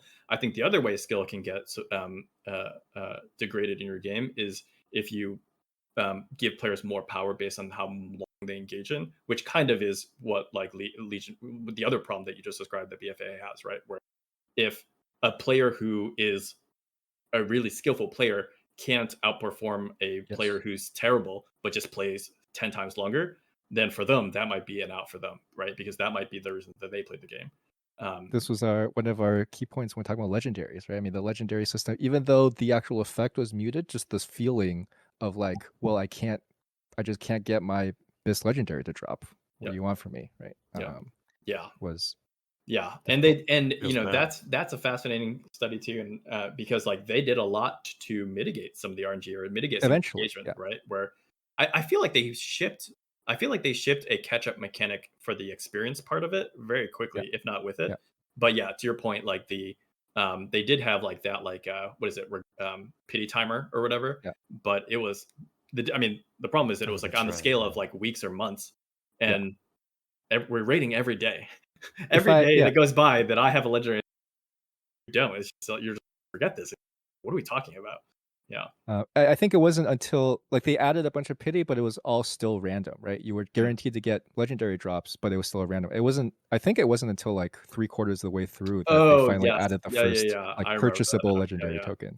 Yeah, it's so interesting because I think the thematic appeal of like you're gonna get this legendary fucking weapon that is the pinnacle of weapons that you can get, and you don't have to search for a weapon anymore, and then the weapon transforms and like levels up and gets abilities. I'm like, that's awesome. It reminds me of, I don't know if you this is gonna age me if y'all played Star Wars Galaxies, but Star Wars Galaxies was like the first Star Wars MMO and had the promise of like you can become a Jedi. But it was like intentionally very opaque as to like how to get it.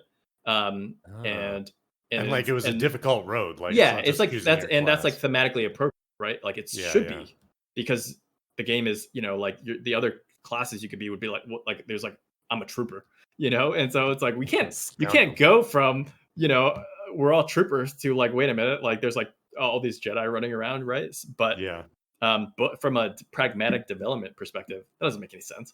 And from like a power, like, well, that's the draw of, that's why people play this game, right? Like they want the power fantasy. You can't only give it to 0.5% of your player base either, What's the timeline of becoming a Jedi? Like how much time do you have to put into the game? I quit before the path was even well understood, but my perception was like, so it was that point, people were figuring it out. We played it for like I played for like maybe I want to say like 3 to 6 months, and people like people were skeptical that there even were Jedi still. Is my recollection. Some of it was like the game was like really it just, the servers would fall over left and right. So the first like 3 months was just like, can we even play this game? Those are my favorite MMO days. That's early 2000s then. Yeah. It's got to be early 2000s. Yep. And then there was another MMO later on. Knights of the the Old Republic. The Old Republic. The Old Republic. The Old Republic. Yeah. And they have a friend that plays that game single player, which is kind of crazy to me. That totally makes sense to me though, because that game was is that how that game works? Okay. Yeah, so that game was because it was BioWare, right? At the time, the BioWare was just known for its single player games because they I think only made single player games, right? Yeah.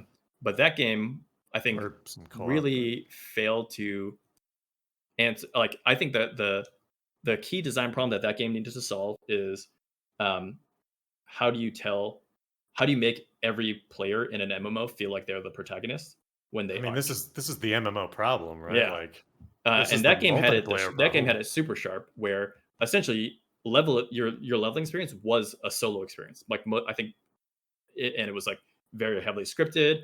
And at the end of it, like, that's right. If you played I remember if you played a Sith character, you basically killed one of the sitting 8 members of like the Sith Council, like literal table, and that's the end of your leveling progression. It's like you killed that dude, you took a seat, and then it basically phases you into like the actual game, and like people are sitting in your seat who have just finished it too, and they're like popping out, and you're like, wait a fucking minute.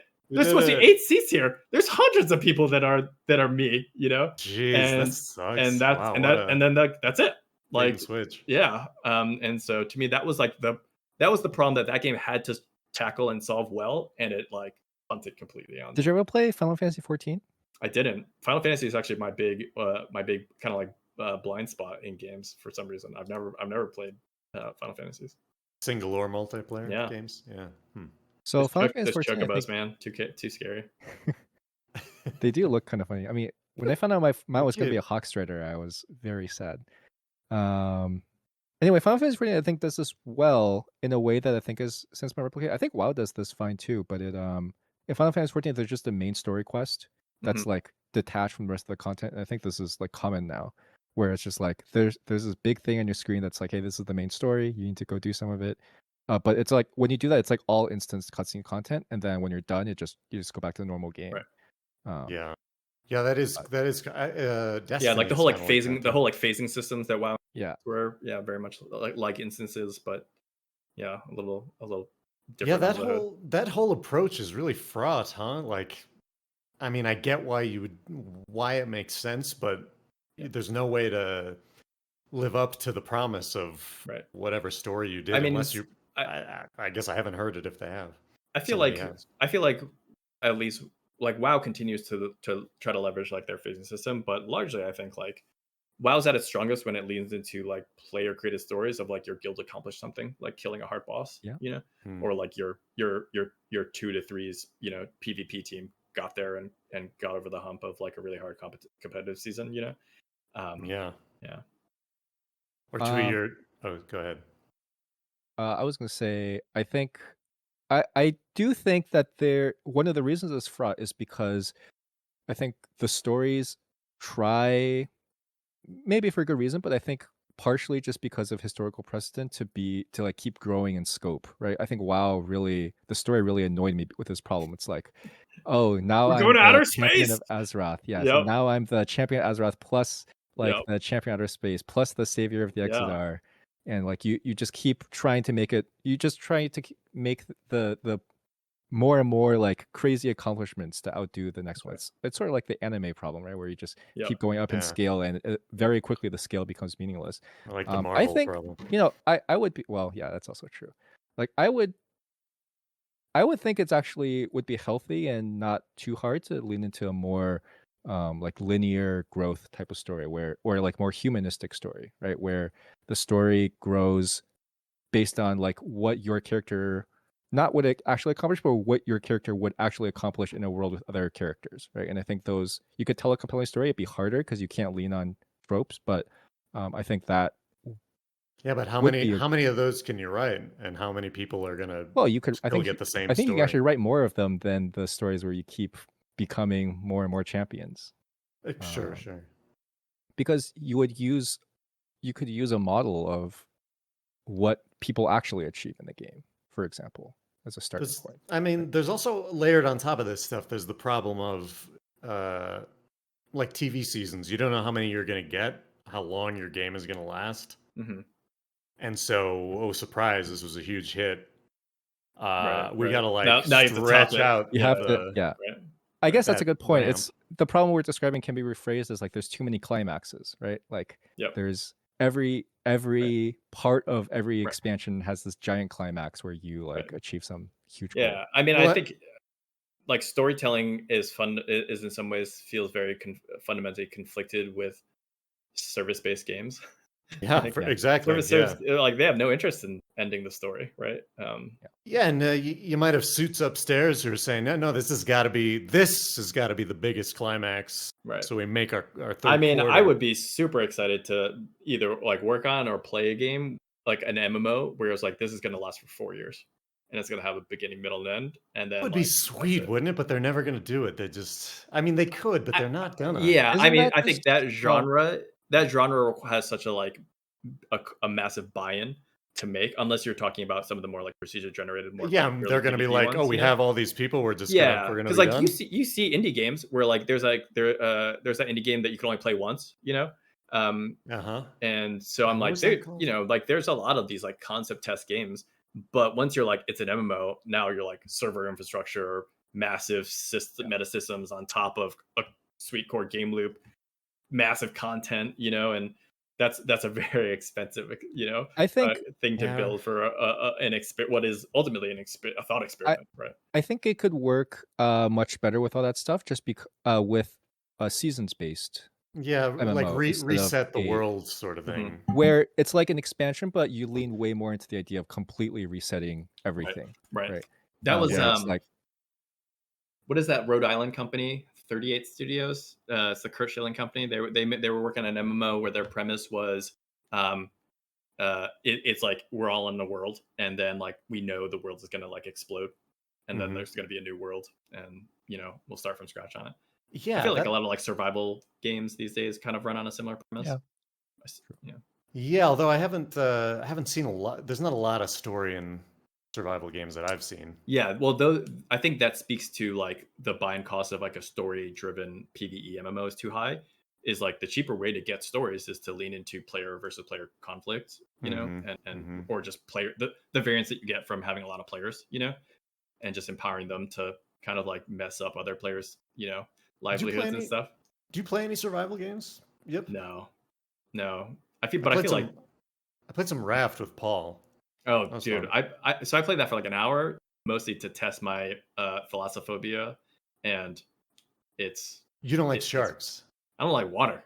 Oh, you don't like water. Forget the sharks. Yeah. Forget the sharks. Yeah, like that game, like I fall off the raft and I'm like, oh, I'm like having trouble breathing. Like, get out of here. Oh, okay. Yeah. Do you have a water thing in real life? I'm mostly okay. I kind of have to be because my kids love it. But yeah, I'm not about any of that. Man. I mean, I used to have a real fear of water in games, especially because before. Did Raft help you overcome it? Yeah, it did. You're like, sure. If there's no follow-up questions.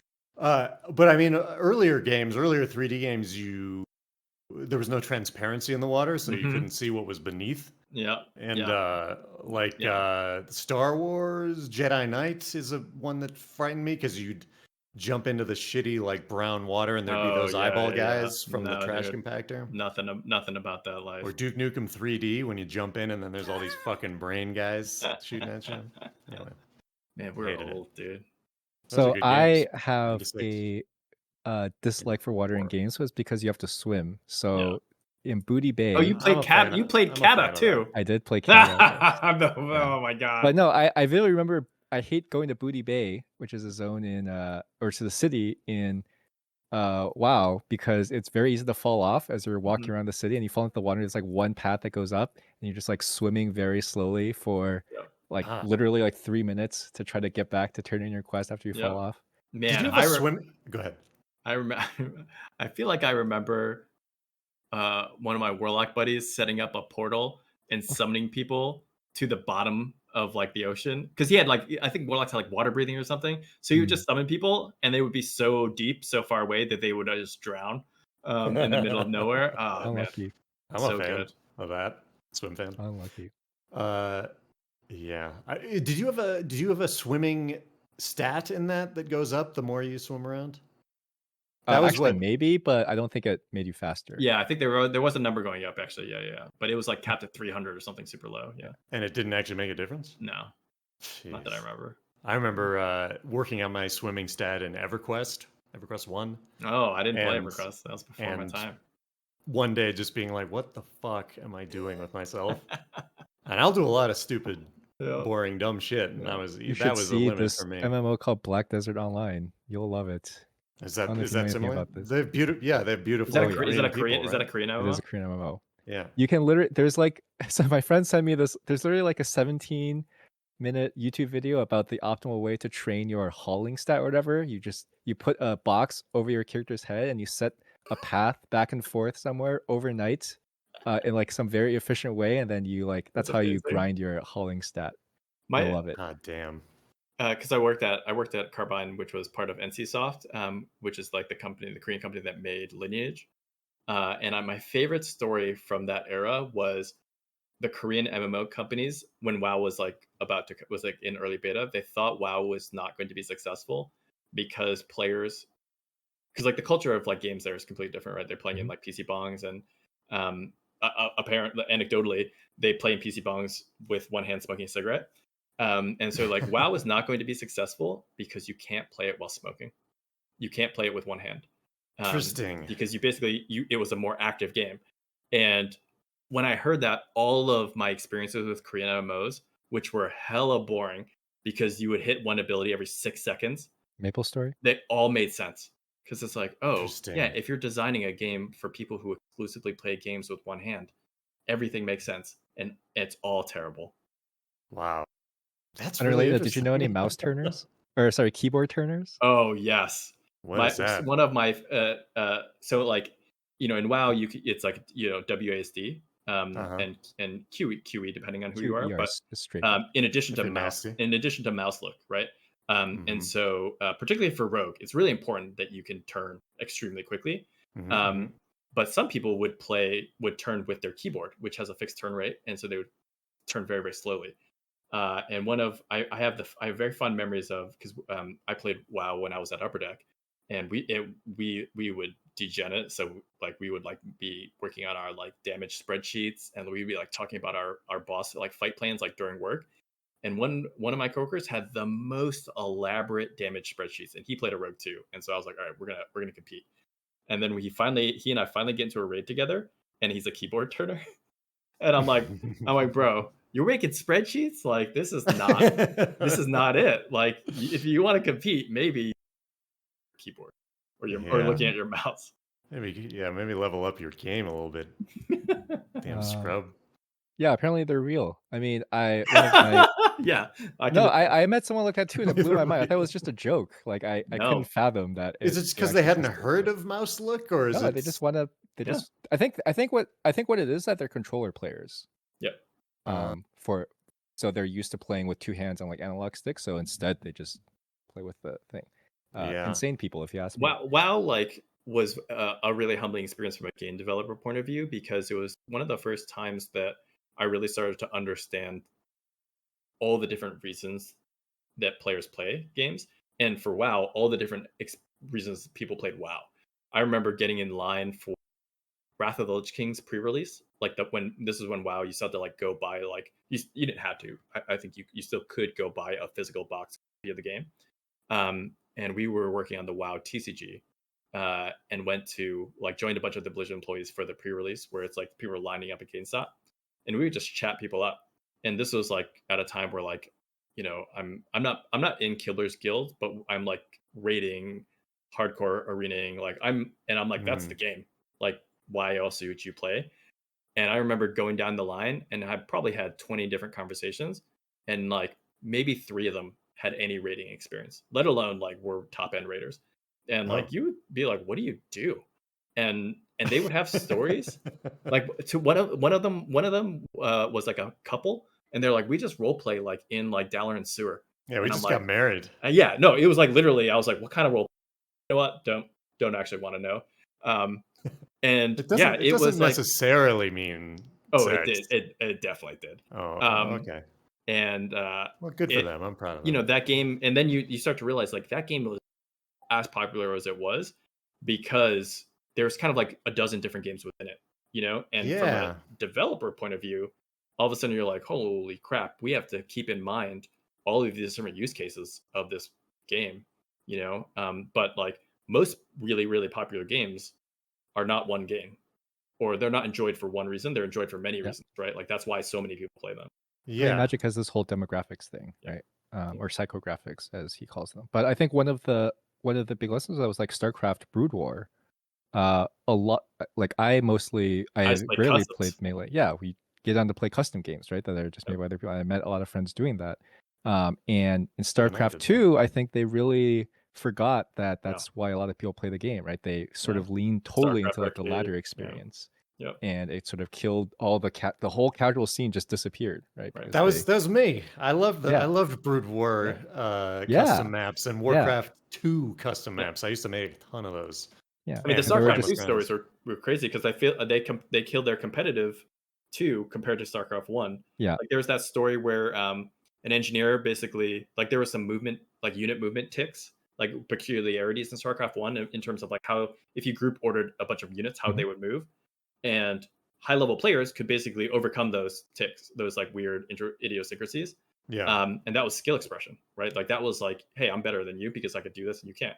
And then StarCraft 2, they optimized the movement so that those weren't there. And by doing it, basically lowered the ceiling of skill expression. And so their players were like, I'm just gonna keep playing this game. This is where I get my needs. Right. I've done all my practice here. Yeah. I got this skill. I would say that's not necessarily bad thing. Like instead of removing, I think the skill expression is transformed, right? In many ways, it's just a totally different set of skills. But I think StarCraft 2 at this point has an extremely high skill ceiling as well. There's all kinds of insane tricks. Yeah, but for the transition between 1 and 2, it was very and some of that was like a perception war, Yeah. But that was kind of like League's flaw in contrast with Dota was not necessarily about lowering the skill ceiling, but transforming it into things that were more intuitive or satisfying. Like that's like Dota has creep denials, right? Mhm. League doesn't, but League has just like you just cast your spells like 5 times more, and that's more skill expressive, or it feels more skill expressive. A lot of action. Well, I'm a Dota player, so we don't have to get into this whole debate. But I'm just I'm saying the premise. I'm not saying who's right. I get it. I perceived the changes more as removal of frustration, like trying to take everything that would like take a Earflicks, getting rid of earflicks. Yeah, that's valid. Trying to take everything that would take a casual player and be like, why is this in the game? It's so stupid, and then just like taking that out of the game, right? And so, which I think is fine, but I think it came with a cost, right?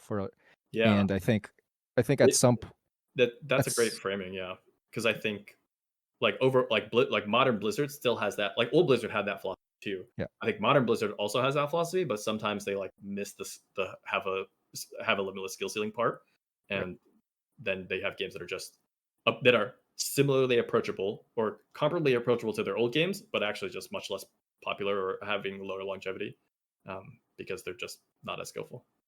Yeah, man. I mean, Overwatch. Yeah.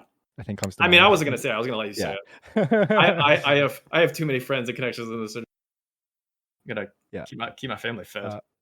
Keep food on the table. Hang on. So we are approaching 1 hour and 50 minutes. I just want to do a check here. Can you keep talking? My kids have been asleep for 2 hours. I'm good, man. Okay. All right, cool. We'll get through at least one of the 3 topics. Yeah. Do you want to get to another topic, Regal? Do we want to talk about card games or? We'll get back there. to card games. No, back to card games. I like how we haven't found a game that all deeply engaged in. It's like Regal and I playing WoW, you and me playing, well, mostly Bacon and Lore. This is actually not. Right? This is not. Not a filthy casual. This is. You see, this is a problem. These you two are like spreadsheet guys. I'm all about vibes. That's how I know a game. That's how I know I'm invested. I've like flipped the switch to like I'm playing this game. Is once I pull out a spreadsheet, I'm like, oh, okay, like I guess this is gonna happen. But if you're talking about single player games and old ass games, I don't play a lot of. I play XCOM. I play XCOM. That's my. I tried to get into XCOM. I love tactics games, and I've been waiting like 17 years for a good tactics game. That you've just lied by saying you love tactics games and yet you don't love XCOM. No, let me. You're a big XCOM guy. We talked about this before, but yeah, it's I have XCOM and I tried to get into it, but like something about like the gun play just doesn't appeal to me. I love that game. That game is fun as fuck. Did you try XCOM 2? Yeah, XCOM 2. Man. Well, yeah, that's the best. That's the best it gets. Yeah, I mean, it's like a perfect, like if you just take a look at my interest in the kind of games I play, I'd be like, oh, this is the perfect game. But somehow I just didn't like it. Maybe I'll try it again at some point when I have. It's I loved XCOM 1. It was a lot of fun, and I felt accomplished when I won. But it's so stressful. That shit tactics is too stressful for me. Well, that game, that game tended to be. That's like the thematic. That's the thematic aspiration for that game is for it to be stressful. You're saving the world. I know. You're I've chatted with one of our leaders, who was the lead designer of the XCOM 2 or the expansion. I forget which one now, but I think that's like one of the things that game is brilliant at is it feels stressful the whole time, but actually at like the 60% mark, you've won. Like in terms of the difficulty curve of that game, and that was an intentional design because they basically were like, look, people are 60% like, so push so far back though, when most you lose people. Most people play XCOM once. Yeah. Like until they win, and so they're basically like, we can't have the game actually escalate in difficulty for 40 hours or 30 hours, however long it takes. Because if a player gets 20 hours in and then they get killed, that they might not finish the game, So it actually has this difficulty arc, which is like it's extremely challenging early, and then at some point you just kind of hit this point where it's actually a victory lap, but it doesn't feel like a victory lap. It feels like the world is still going to end. Well, it also still feels like I could lose someone at any time with a bunch of bad rolls or That is bad true. positioning. Yeah, and that is true. But like feels like a huge setback. yeah, some of it maybe is it's also not like after a while. like I think some of it is also like you develop a basic set of heuristics around good play that helps you just like plays like don't move your a last little bit don't closer move your and then last Overwatch. guy deeper than your current squad can see, because then you might trigger somebody, right? And with no moves left, right? And so at a certain point, like I think you can just like as the developer, you can just reliably lean onto that expectation that players have learned lessons because they've got that far, and then like they'll get it from there, But I think it's magic what they did with that, in particular because there are still new enemies and new scripted encounters that you've never seen before. Like the last level is completely handcrafted and has a bunch of new enemies, like including like the last boss that you've never seen. Right. And so like I remember being just terrifying, having two mega snipers then that took care of everything. Yeah, some of it is like you have a bunch of superheroes at that point, but I mean, I was not playing Iron Man mode. I was loading when people died. So the 60% thing is absolutely true. I would be really interested to actually play the game and delve into how they accomplished that, because I think that's a big problem with like 4X games, which I play a lot, like Civ, Stellaris. What else? Because the early game is the challenging part, but at some point you like consolidate enough that it actually is a victory lap. And the rest of the game is like a chore where it's just like, okay, I'm just gonna go. Yeah, I've never finished the game of Stellaris. I don't never come close to finishing a game of Stellaris. Yep. Same. How long are those games? Are they way longer than Civ? Forever. Okay. Yeah. I finished Civ games before back in the day. That's hard too. That's nothing. That's lengthy. Okay. That's lengthy. But I like it. I like that moment when I'm kicking ass and just rolling. Yeah, but at some point it snowballed. But like they tried to get around this by forcing the game to end, right? Like Stellaris literally has like a score victory time that I disable because it feels bad, but I should enable it so the game ends. And then Civ has like technology victory where it's like if you just keep researching stuff, you'll just win at some point. Right. And it's like, we built the International Space Station, and now. But like that feels like perfect. Not a great solution to the problem, right? Like I feel like that's. If there's a better way to do it, victory, I think for some players that is the satisfying victory. Like they're excited to win on that axis, though. But I think you're right. If it's implemented as a way to gracefully end the game when a player like basically has effectively won, it's kind of taking it like players always ask for the and this is gonna sound like a tangent. Players always wanted the surrender time to be lower than it is in League.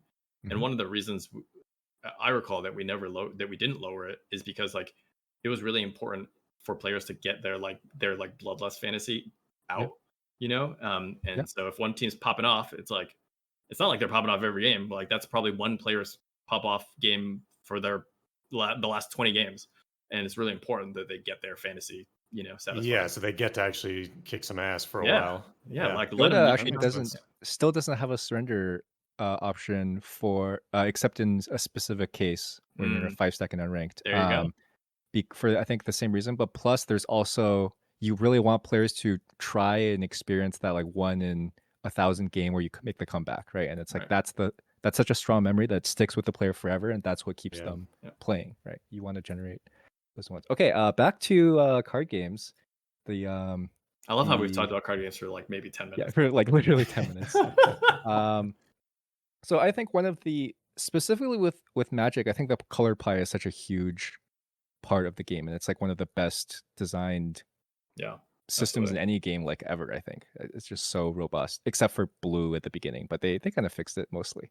And by the way, the color pie is sort of this design philosophy where there's 5 colors in Magic, right? So there's Wooburg, white, blue, black, red, and green. They all have their own specific identity, and then they also at a gameplay level they have like specific mechanics that they like own, right? So it's very easy to tell when like a card, what color a card is, generally speaking. And they're kind of nice and easily themed, like exactly nature, fire, darkness, water. light, water. Yep.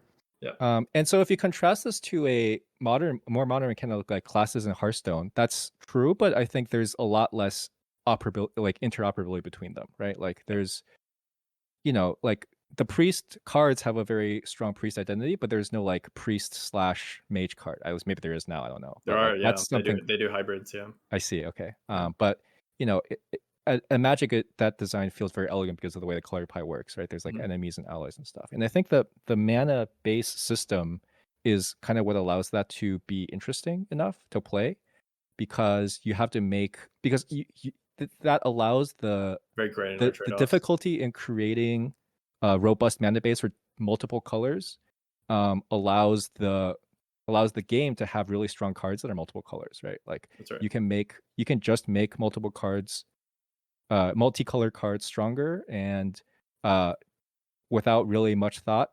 Well, hopefully a little more thought, but without too much thought, because the mana base itself, the difficulty in generating multiple colors at the same time, and so on, kind of balances that for you in some way, right? And that by having this variant mana base, it sort of creates that ability to lean into an identity for your color, lean into identity for the deck, make clear choices based on the way the color pie works, and things like that.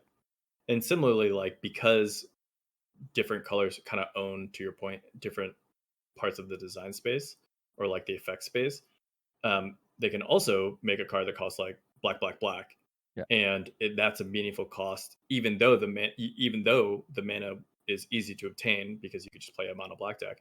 Because playing a mono black deck has other trade-offs around like what access, what effects do you have access to or no longer have access to. And then for the other side of mana, though, I think for people that play a lot of Magic, the mana screw is actually less of a frustration than mana flood. In many cases. So mana screw, I think there's two reasons why it's good. One is that there's actually only two outcomes. One is the game ends and your suffering is over. Right. Mana screw is graceful insofar as at least you. Yeah, like either it ends, or either the game ends or it ends, and you can play your cards and you're sort of generally okay, right? But mana flood is the problem where you draw too many lands, and this, I think, is a difficult problem because the game doesn't end. You're actually just trying to, you're taking that moment like you described of drawing your card for the turn as the most exciting thing, and you're turning into like the biggest disappointment every turn, right? And that feels very bad because that you get a giant disappointment every turn, but then you also have to keep playing the game and try to survive, right? And your odds continue to go down. And that's a difficult problem to solve. I mean, I guess it's probably not solvable with the way it's currently structured. But yeah. I mean, I think one of the more interesting things that's happened to Magic in the last like 5 to 10 years is its increased focus on digital, with like Magic Arena, where with Magic Arena, I think within Magic Arena, and I believe in the real game as well, they start to experiment with like mulligan rules and things like that. And largely, I think, with the intention of air quotes addressing the mana screw problem, or at least like it, and I feel like that was one of the first times they really acknowledged like, hey, there's a better sweet spot for this mana experience, and like that was super fascinating to see. But so I think there is a sense of like there's room to improve, but not at the level of like removing lands from the game. Yeah, and I think it's fundamental to it, right? Yeah. It is, and I think it does a lot of. In fact, I think it's the engine that makes the whole game work in some way, right? Because also you have the whole thing I think we mentioned earlier, which is like building your mana base is a experience, right? And like having lands, right? And in a limited environment, it's a skill test. Yeah, exactly. Yep. And in a construction environment, it's a wallet test. So that's also good.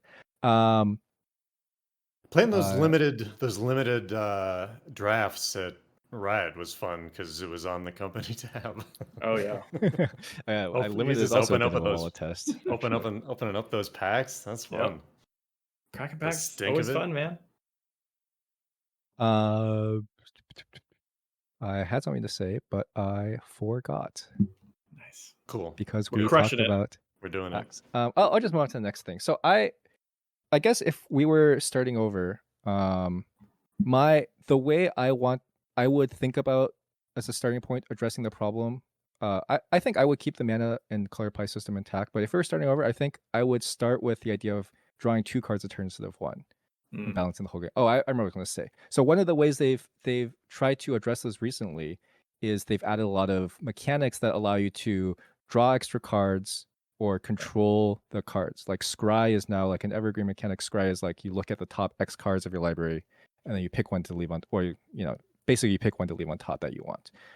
It's not like how it works, but and I think that's sort of what they leaned on. It's like, the games are more interesting when you have better control of your resources and more of your resources. And I think drawing more than 1 card a turn, probably just 2, but it depends on the rest of the game, is the way I would start approaching this problem, where I think just giving the player, generally speaking, just giving the player more resources to do stuff with leads to a positive experience. The downside is, so you mentioned they changed the mulligan rule recently. They gave, basically mulligan is the strongest mulligan ever. I forget exactly how it works, but basically you have the most control the mulligan rule could realistically give you. Meaning like it's almost always a good move to do the mulligan? What do No, you mean? No, I it's think just it's less bad to mulligan than it's ever been. I think it's that you have Yeah. a scry 1 after you mulligan Yep. or something. That's right. I think that's the rule. Yeah.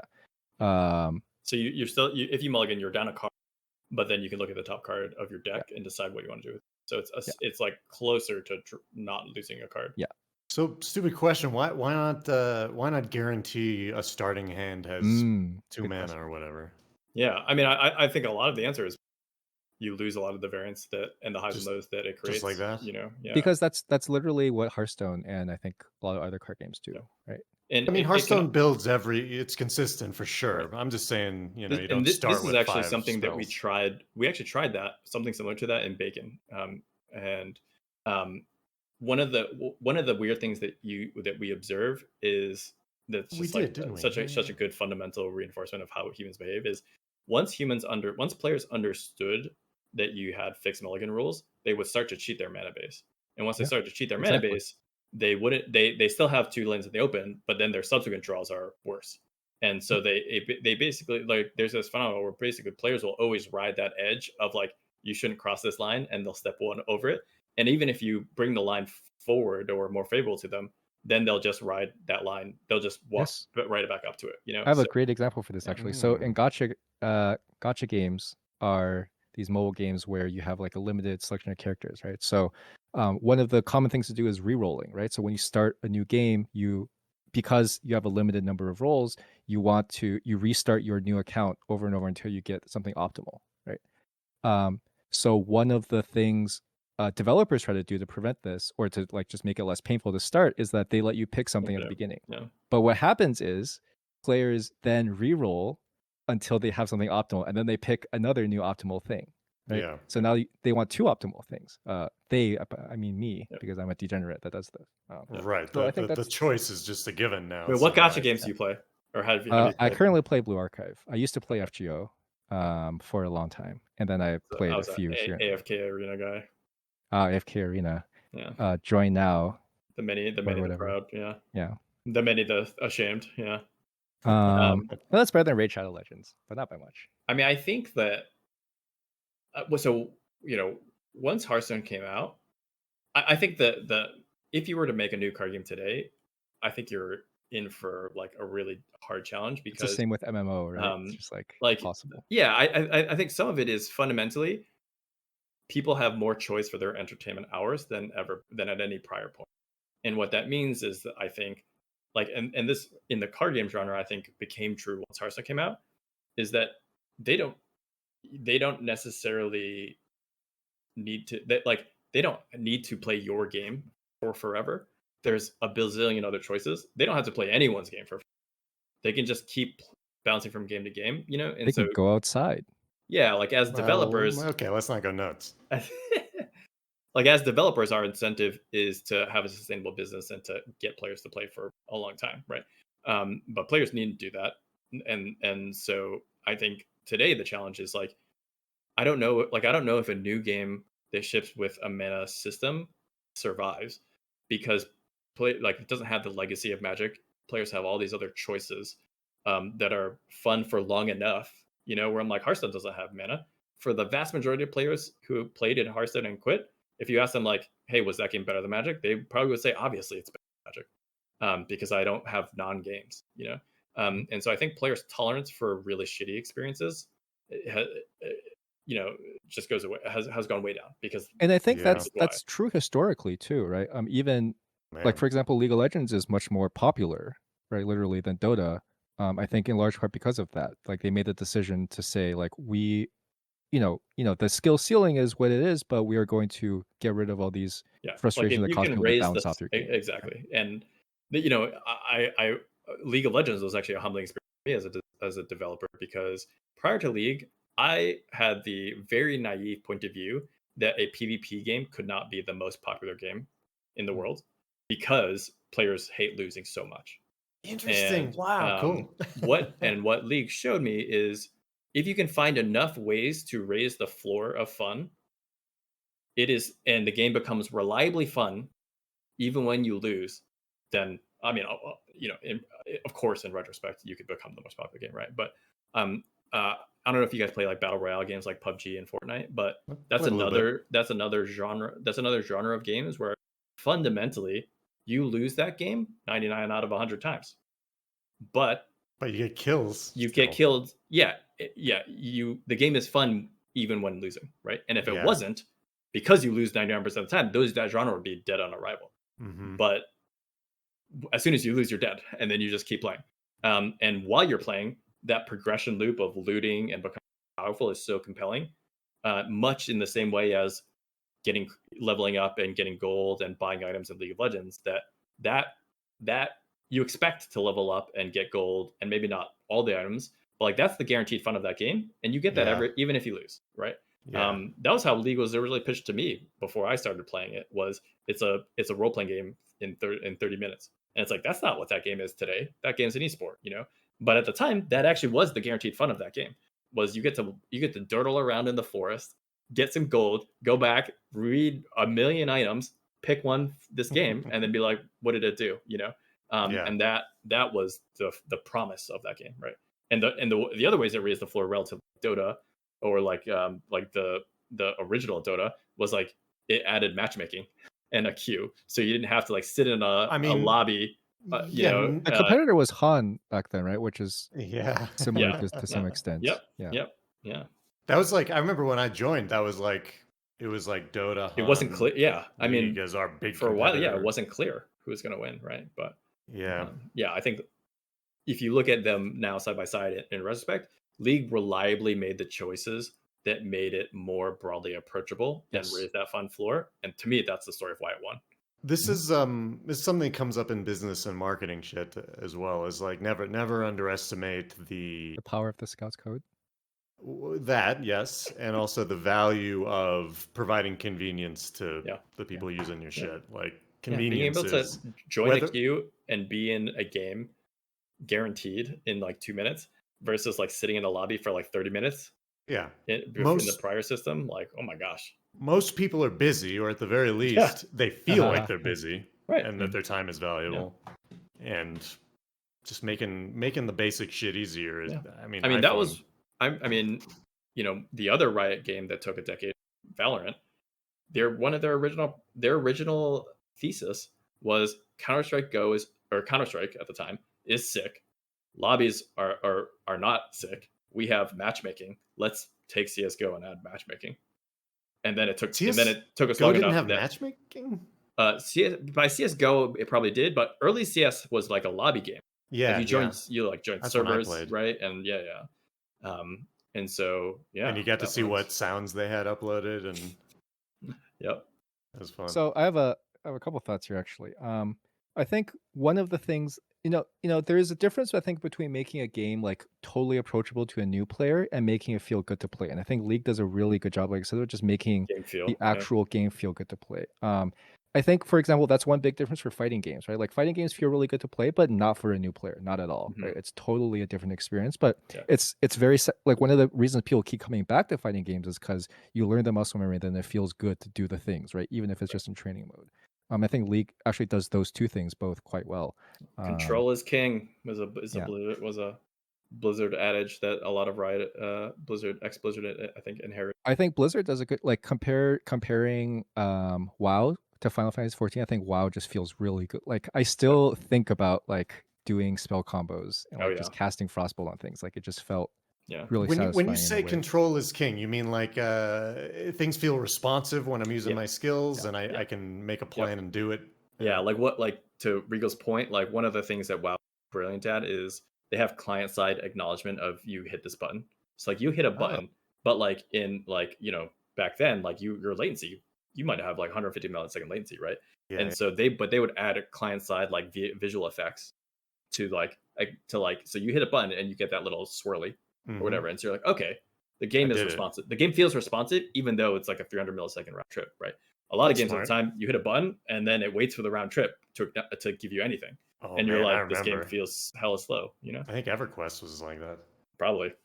Yeah. The Realm, certainly. RuneScape is, from back in the day, was maybe the worst offender. And the Realm, Regal, going back to our conversation on the last episode, that moment when you reach into their bag to pickpocket them, and there's like a loading to see who did they close the bag first, or did you pick up their gold first? That was a little fun of the internet. Yeah, I mean, so the other thing I want to say is actually very related to that, which is like League won in the wide appeal popular sense, right? But I don't think Dota lost. Like I think Dota is doing fine. I think there's plenty. Totally. It's been proven. I think in the past like 5 years, there's plenty of space for both games to exist, and they have almost like completely distinct communities, right? Like, and I think Valve per capita, like per developer head, I think is doing great. Yeah. Do they have leaner teams? Oh, super lean teams. Yeah. And I think what I believe strongly in life is like you don't have when you make a game, you don't have to make a game trying to make it very popular, trying to win the marketplace, right? Unless you're making a Riot game. Well, yeah, I think it's okay that Riot exists. Unless the company, exists, right? Unless that's the company's aspiration. That's fine. That's fine. But I think what really bothers me about a lot of games that come out is that they all seem to try to do this, right? Where it's like they just pick whatever they think is going to be the most popular. They sort of copy things that are known to be popular. There's a lot of fast follows out there. Yeah, absolutely. Yeah. And I mean, because you can make a lot of money that way. Yeah, Fortnite was a fast follow. You do make a lot of money that way, but I don't want to play your game. PUBG was hanging their ass out there way too long before. It's just like, we know this isn't it, but this is a really good idea. I mean, I'm sure that dev team made out fine, but yeah, but they lost, right? From that point of view. I wonder how the Auto Chess original dev team did. I wonder if they're still eating. They may have lost. Yeah. They probably giggle lost. But I would also say there's a thing where a Dota player will not necessarily go back and play League of Legends type games again, right? Right. Like there's at some point, you know, your tastes are sort of entrenched, and you sort of prefer you. There's a certain type of player that like keeps reaching for higher challenges, or like seeks out difficult challenges and tries to look for those things, and not necessarily the other way around. So I think there is a market. Let's see how you feel in another 10 years, Regal. I do. I do think there is like a cooldown thing. Like, you know, like Valorant in many ways was appealing to like OG CS players, you know, because like it had been long enough where they like kind of like wanted the nostalgia experience, right? So I do think in some ways like game genres are cyclic unless they just get outdated or like dominated by like a new genre that like just serves those needs better, right? Like I would argue that the MOBA genre basically killed RTS in terms of most players look to a real-time strategy experience. They're going to look to MOBAs more than, you know, real-time strategy games. But I do think what you're saying is real. Like at Riot, we would call that inoculation, where it's kind of like the first time you play a game in a genre that's new to you, that's like sufficiently good, that's kind of like your flavor for that game genre, and like you don't necessarily need the other flavors of that genre, because you're like, well, I got this one, and there's so much just positive association with like that was my first one of this type, you know. And that like for another one to replace that one in that genre, it has to be like 5 times better, or it has to be like way better, you know. Yeah, I and think, there's also or you need to be tired of your current one in some way, right? Yeah, I think you need to be tired of it, and like, you know, like I think a lot of Dota players are uninterested in League and vice versa because the other doesn't seem way better, and because a lot of the knowledge transfer doesn't feel like exciting skill growth. It feels like just memorizing new shit. You know, yeah, like you got a lot of sunk costs in your practice it's and like, in what you've spent. yeah, and you're like, probably where oh, your okay, friends there's are. like 150 heroes. Like for a new player to that genre, that's exciting. But for somebody who's played that genre, they're like, man, that's 150 heroes that I have to like relearn, you know? Yeah. And like, it's just some new, there's no anticipation of those new heroes are going to surprise me. It's largely what is the mixture of abilities, you know? It's like, okay, it's half Ashe, half Tryndamere, half whatever, right? Half yeah. Ashe. However, you know, now that you say that, I am thinking of examples where somehow that does come back. Right? So, for example, when a new fighting game releases, all the fighting games players are excited to play it for whatever, even if it's like Project Bell. I think people are. I feel like that's because they're a starved audience. Yeah, that might be true. And they must. I mean, we talked about this, but like, I wonder how big that audience really is, because it never. There's always. I think the existing community wants more people to play. I think they want a bigger community, and I think that's part of the appeal too.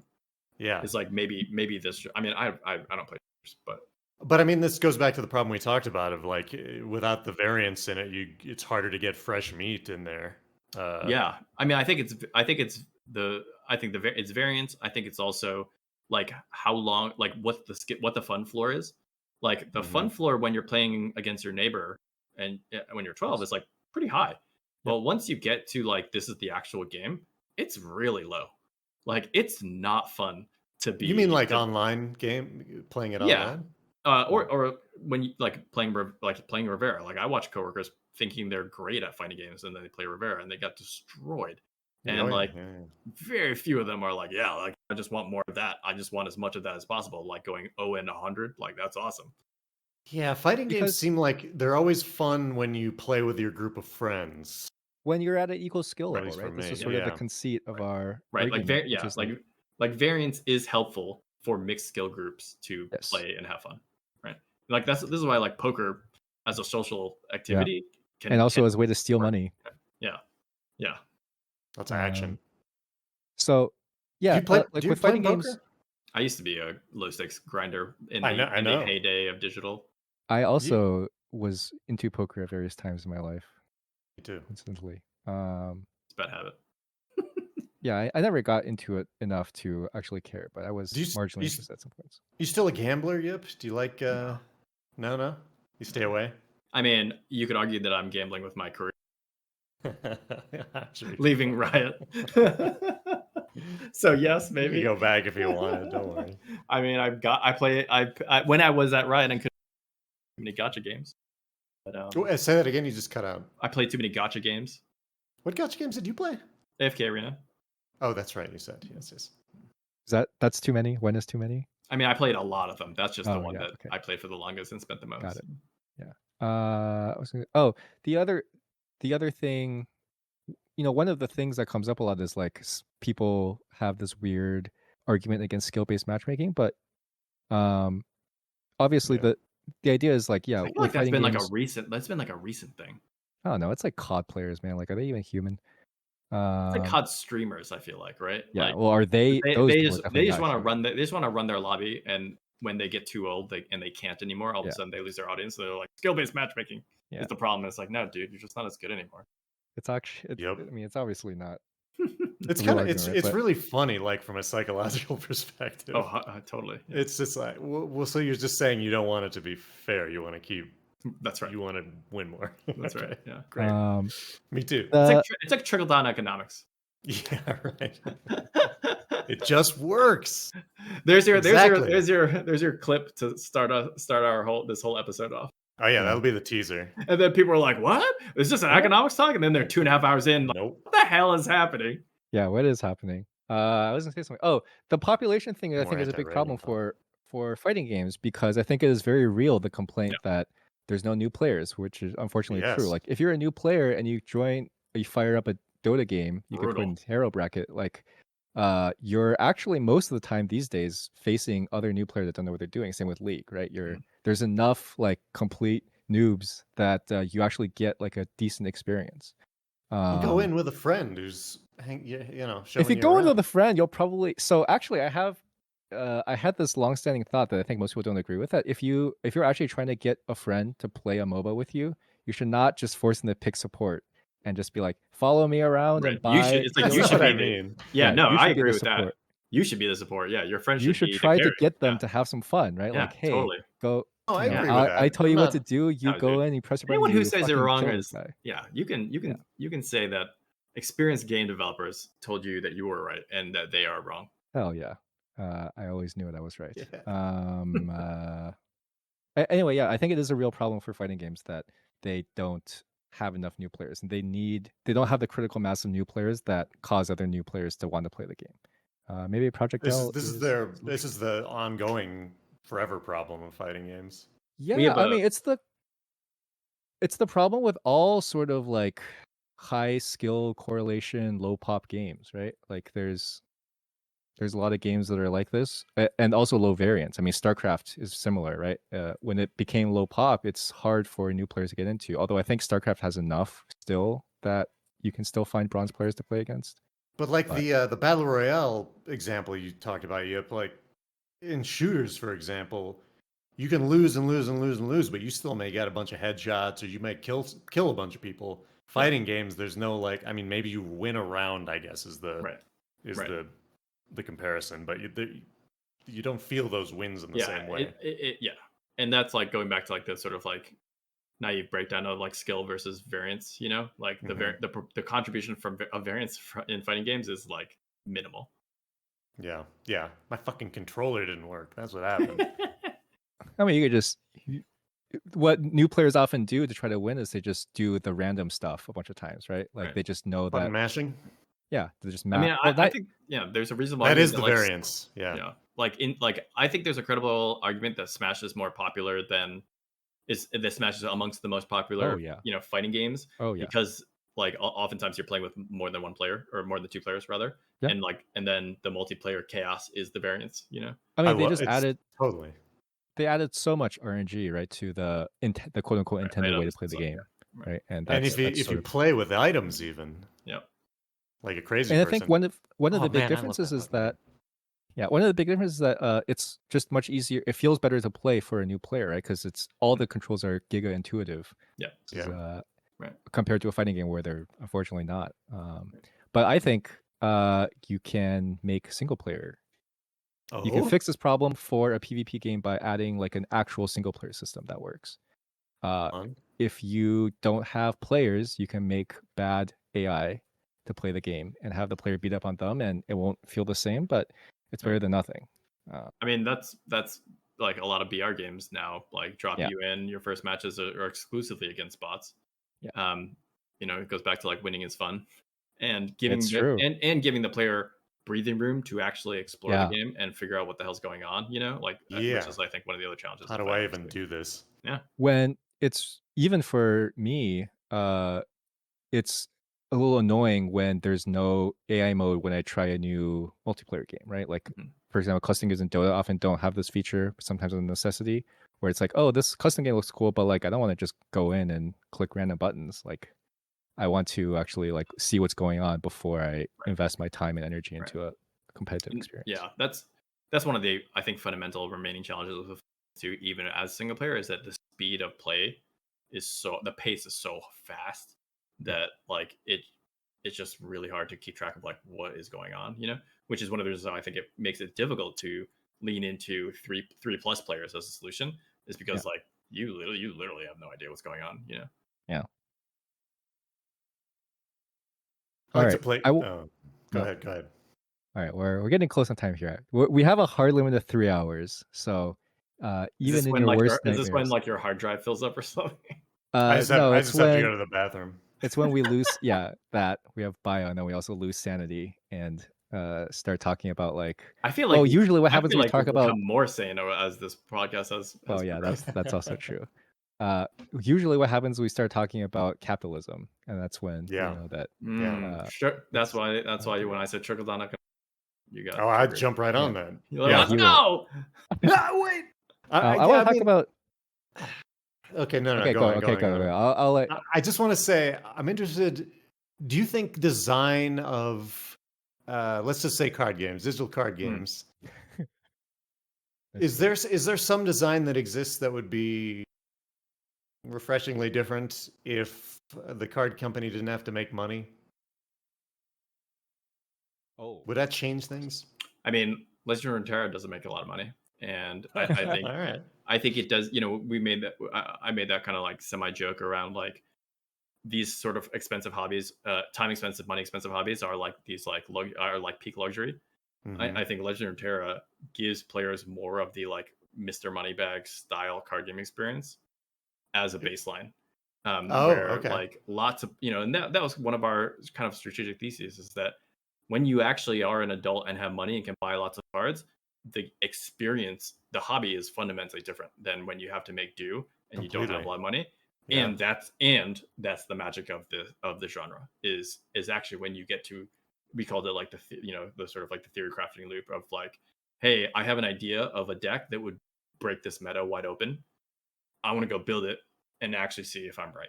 And Yeah. like I want the to buy fact that card. that like it takes a combination of time, money, and skill and like skill development to unlock that in a traditional paper card game. Well, that was kind of the question Laura was asking herself, like, what if we removed as many of those barriers as possible so that all players could aspire to like engage in that loop? And I think we largely succeeded in that, where players feel like they can experiment, and the only thing in their way a lot of times ladder performance anxiety, right? Which is like the one remaining hurdle where they're like, I don't want to jump into this to ranked with my homebrew because it's just there's most of the time it's not as good as the net decks, right? But yeah, I mean, I think that's one. I think we haven't talked about TFT a lot, but I think in some ways TFT is a modern digital card game experience. Certainly, it's like a modern draft experience. Yeah, A lot of the digital card games are literally like Hearthstone Battlegrounds we mentioned already is pretty much like it's a card game that's been converted into that, right? And I think a lot of like there's some storybook brawl game that exists. Yep. I think it's very common. Yeah, Matt Place. I know him.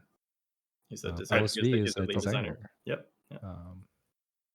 Unfortunately, so unbeknownst to you, Swinfan, you actually made a great segue. But I actually want to say one thing. As for, I'm actually going to ruin your segue. So, one idea I had is like Cube is a format that can't make money.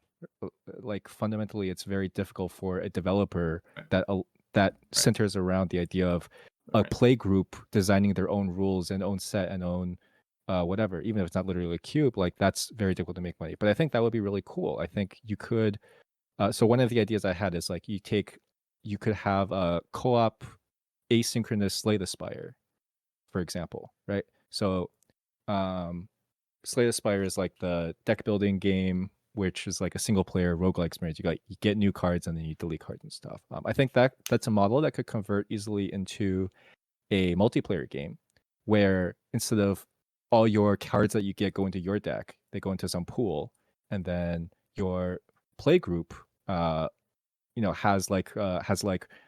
WoW style raid loot discussions about like who gets what, and there's like group level goals, right? But that's a game I think that fundamentally can't. That's just a one-time purchase, right? You can't. Yeah, I mean, you can add new sets and new cards, but that's something that just can't. My perception of both TFT and specifically for like Hearthstone Battlegrounds is like, I think when Battlegrounds came out, it was like enormously successful, which was an enormous problem because they couldn't monetize it relative to like their standard formats, right? Yeah. And I mean, that's kind of a problem with like any limited mode that you want to make free to play, because traditionally you monetize like the access to the mode itself. You have to buy the cards, right? But once it's digital, if you're flying a free model, like you can't charge for just being able to play, and so now you're stuck with like, well, how do you monetize? And I don't think that leaning into cosmetics has been as successful as I don't think that for something like Battlegrounds, like like for a card game, you can't do cosmetics, right? For Dota, it's different. And I think that's a huge part of it is like cosmetics need to be like kind of like sexy and exciting and feel self-expressive. And card games, the way that they're realized digitally, just aren't cool enough. I think one of the other big things is like we went the over this cosmetic a has to go on a lot. character that you like imprint on in some way, right? It's like I'm an Ari main, like I own this Ari skin. When you play a card game, you can't be like, oh, I'm a lightning bolt main. It's like, that doesn't that's not really meaningful, right? Because it's just a part of the whole cog. Yeah, I can get my legendary water themed deck backs. I mean, I think a lot of like a lot of these games were kind of fast follows on Dota, the auto chess, right? And I think in fast following, they were willing to sacrifice. Hey, we need it would take time to rebuild this with a business model in mind that actually makes sense. Yeah. Because unfortunately. Yeah.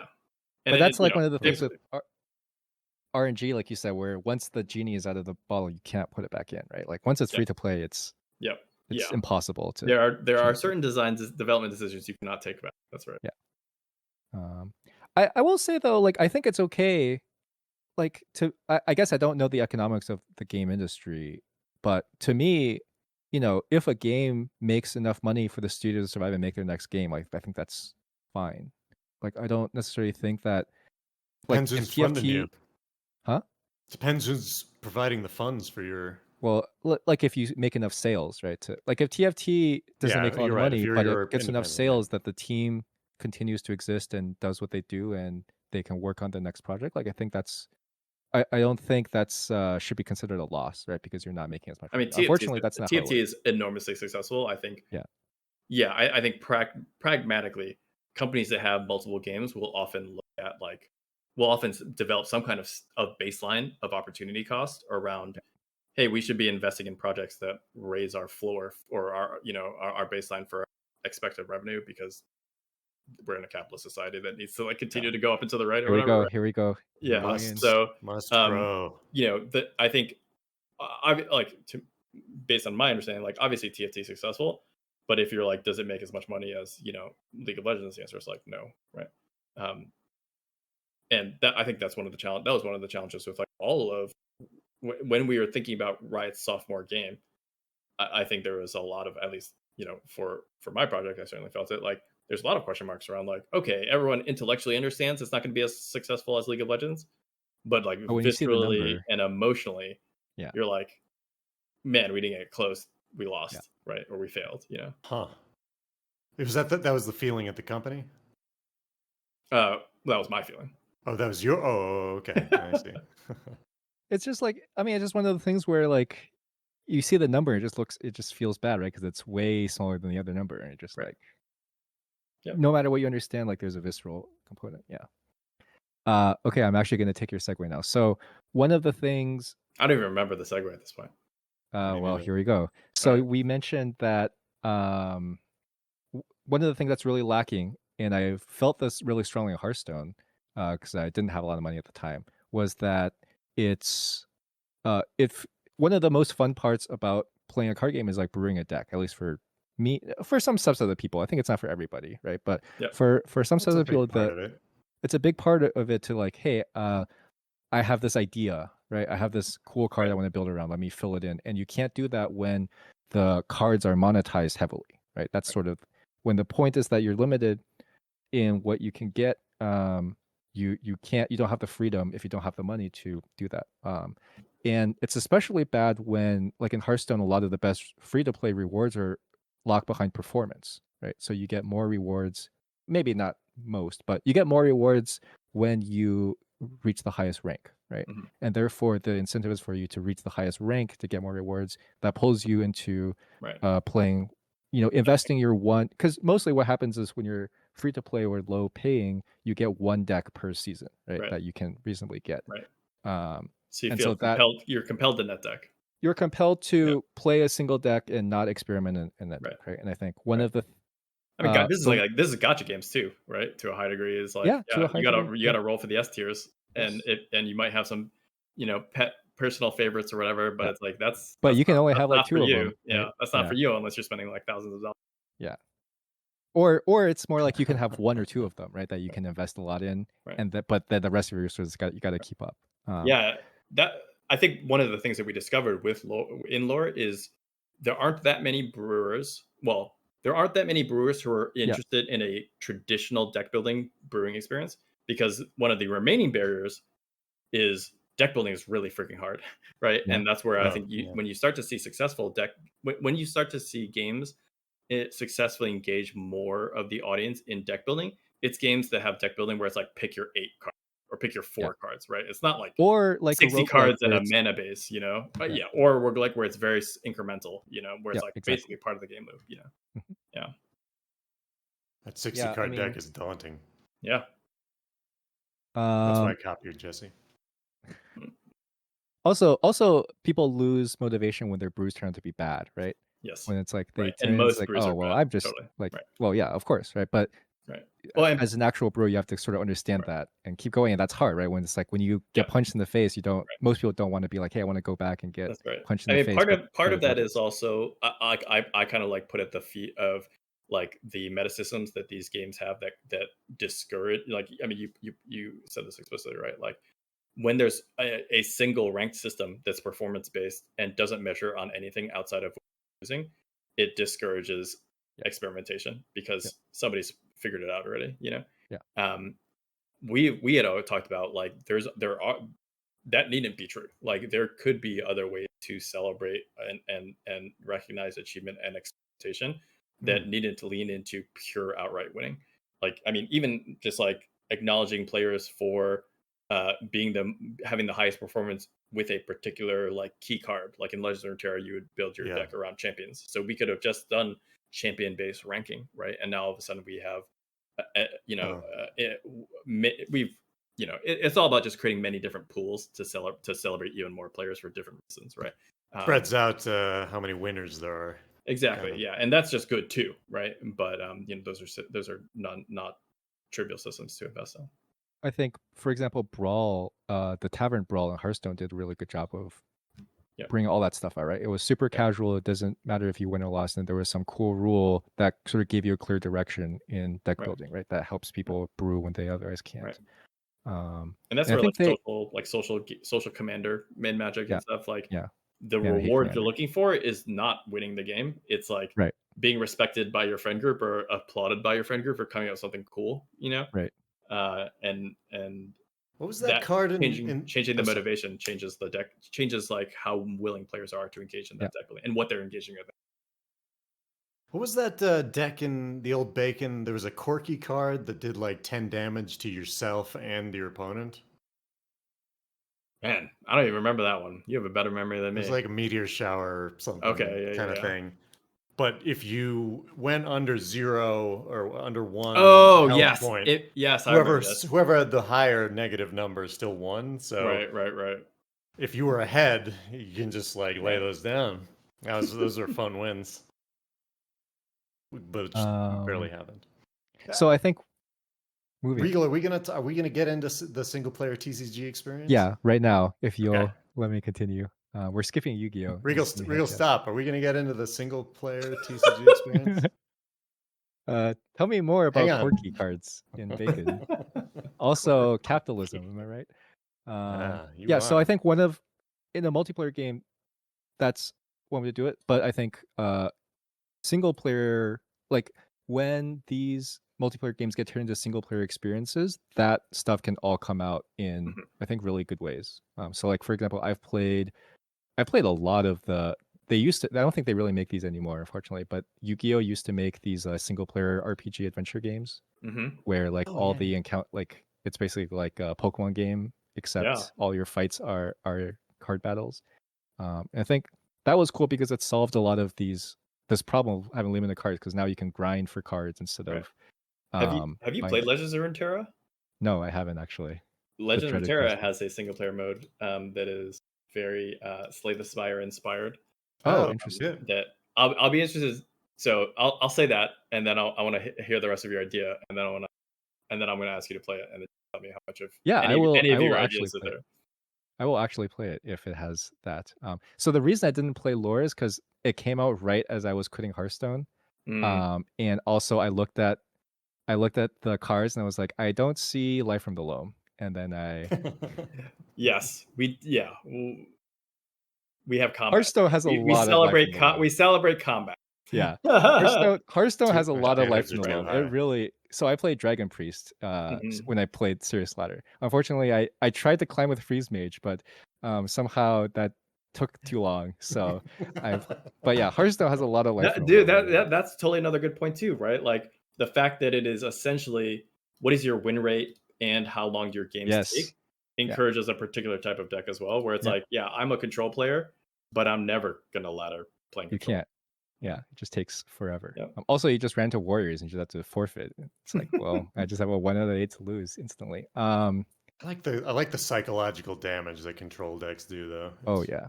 Feels you don't have to tell me about that. I totally lost my train of thought now. Single player card games. Let's go. Okay. Yip, do you want to talk about Chandelar? Oh yes, Chandelar. Did you play Chandelar? I didn't. You showed me Chandelar. It's the original Micropose Magic the Gathering game, and it's basically a like overworld RPG where the fight encounters are games of Magic, and your character growth is like growing your collection. Yeah. The card set from that era was basically unlimited. It was like unlimited alpha. Really old. Okay. It was like unlimited Arabian and Legends, I want to say. And so like, but it came out once those things were expensive. And so it came out in this sweet spot of like you get your you get your Black Lotus experience, and it was a single player, game.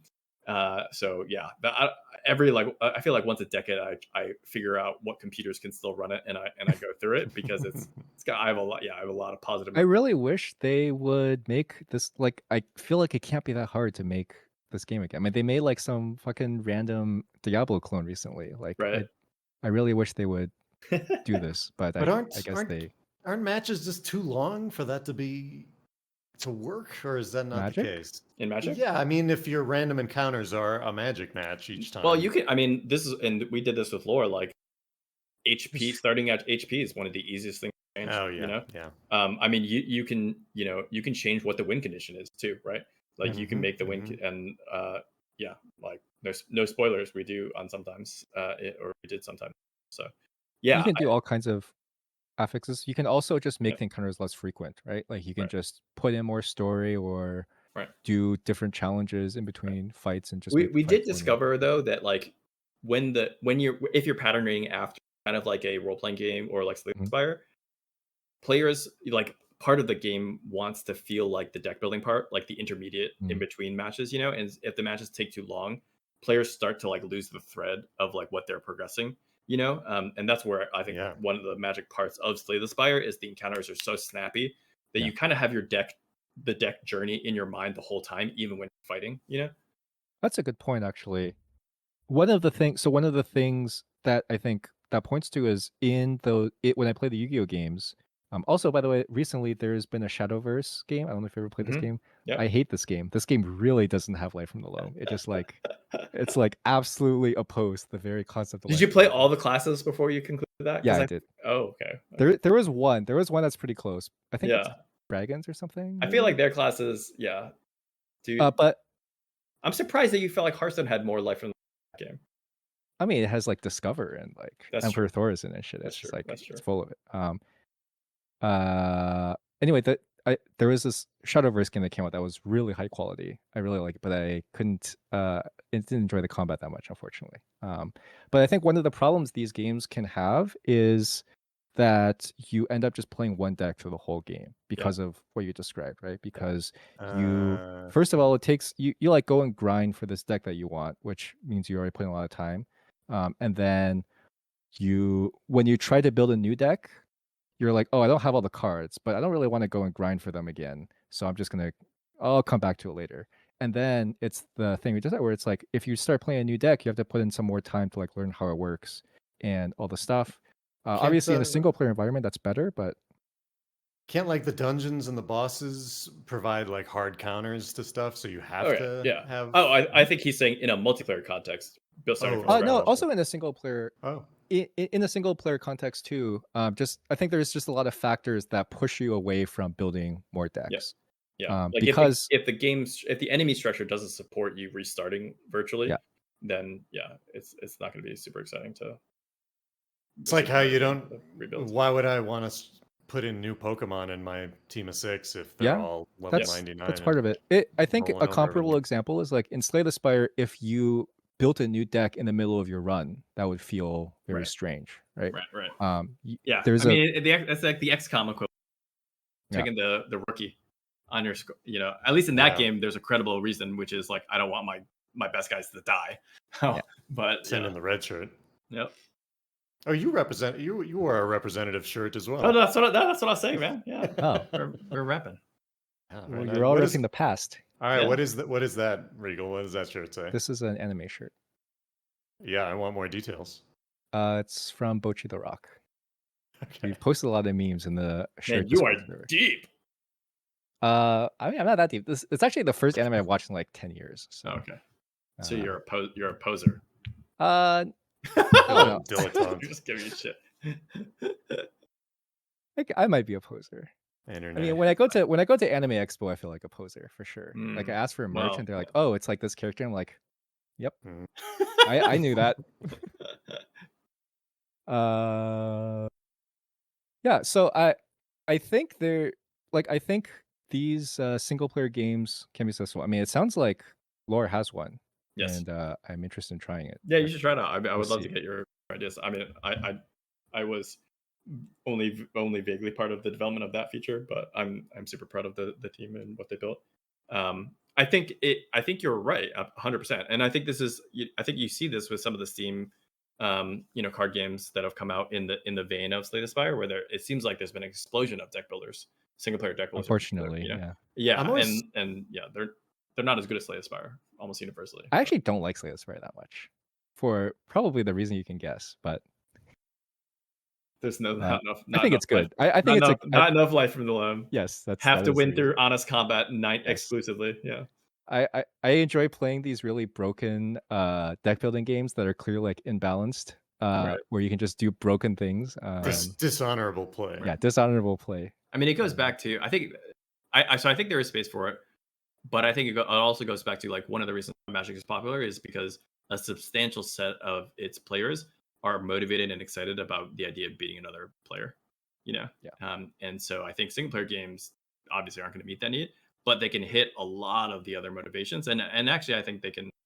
What Slay the Spire and the a lot of these more like campaign games have shown is that they can hit other motivations that PvP games can't, which is like persistent power growth in that sense of like I'm becoming more powerful.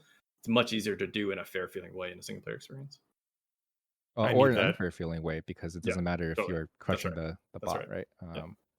One of the things I really think is true is that imbalanced cards are really fun if you're playing them, right? That's correct. Sort of the problem is when you have them play against you.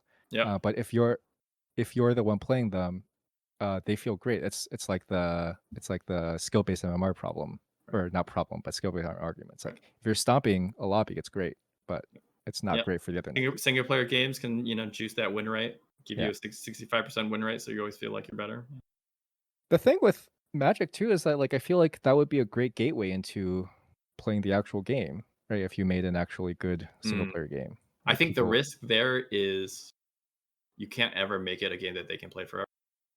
Like it has to stop. It has to end, And if they give you the collection growth experience, I think players get upset. And so I think like the single player part of I think a lot of the single player card games would be really great because they could give you a collection experience. But if that single player game was like a marketing tool, right. Yeah, but I think it specifically as like a gateway tool to get players into the proper Magic game. I think the risk is the Magic's business model is like a giant middle finger to like a one shot single player game. That's very true. That's very true. One of the things I think about with Yu-Gi-Oh is that like I never want like playing the single player games and playing actual competitive Yu-Gi-Oh are totally different entities. Like I play like weird stuff and dirtle around, and like the competitive scene is totally separate from that, right? Turn one you're dead. Yeah, exactly. What do you think is the right rate for card acquisition in some kind of single player game? Because I think it can be too fast or too slow, right? Yeah. If it's too fast, this happens in Yu-Gi-Oh because there's so many they just jam every card that's ever been made into the game, right? So, Right. and I mean Yu-Gi-Oh just has all kinds of problems where it's like every card's a wall of text. That's not necessarily the thing with Magic, but Right. you know, the if you get them too fast, you kind of lose track of what's in your collection, right? Yep. And then there's no brewing, or like there's brewing limited that happens a specific time because you don't get excited because you're just like eyes glazing over at the cards. But if it's too slow, you have to grind for the things that you want, right? Like if you have a target in mind, now you can't get it. Right.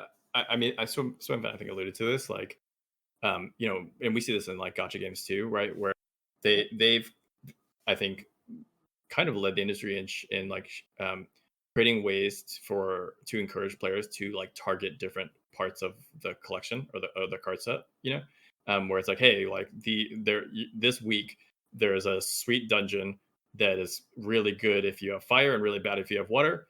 And oh, actually, it's coming out next week, so build your team now, Yeah. right, and pursue it. And so I think a lot of my sense of like the answer to your question is you have to sweet spot it against the frequency with which players intrinsically have motivation and desire to explore something new, but also regulated against like you know, how often does the system ask you to build something new. And yeah, like there is such a thing as too fast, because at some point players like lose track of what they have, and they lose a sufficient feeling of mastery over their collection, so they can't engage in that loop.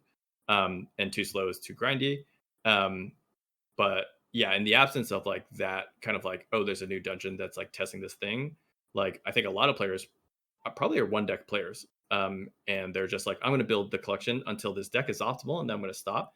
And then that's when you kind of want to step in and be like, oh, but here's this other encounter, or here's this other, you know, like XCOM style games do it with like injury, right? And cool, or like cooldown, where it's like, oh, like actually like you can't play your A team more than 5 times. And so you need to build up team 2, right? And then you kind of pick a progression rate that kind of like coincides with that, you know. So yeah, I think it's kind of like a feel thing, beyond like just the outright like I'm maxed out, I can't keep it in mind, or I'm bored of grinding, you know. So those are the other factors I think that contribute to it. So it's hard to have a fixed answer. Yeah, that makes sense. Do you think it's better if you get a lot of cards at once, or if they trickle in slowly?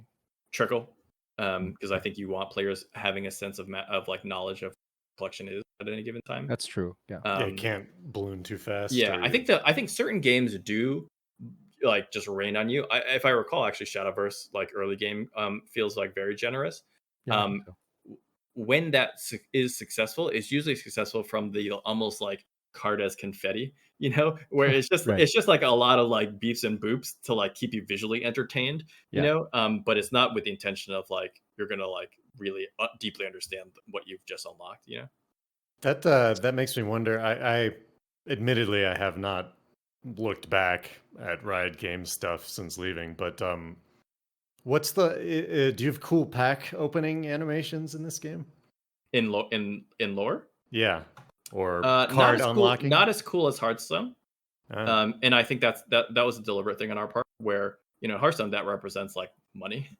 Whereas in our game it's largely engagement, you know. And so like I would argue that one of the things that's offsetting I just spend a lot of money is like the joy of the pack ceremony. And like in real life, like, you know, you have that visceral feel, like you have like, you know, people have different rituals for how they want to open their pack. Right. Like it's a whole thing, right? Where in some ways it's almost like a coping mechanism, where they've developed a sense of like the experience is the value, right? Like unboxing is the value, right? Yeah. Even if I get shit cards, right? I But still for have lore, value like there. it's like we're not selling you packs, and so we wanted it to be satisfying, but we didn't need it to be like crushing, right? And so it's worse than Hearthstone's, for sure. Interesting. Okay. Huh. But I think Hearthstone's that's cool. still amongst the best in class. How did you get the suits to agree to your scheme to not monetize lore?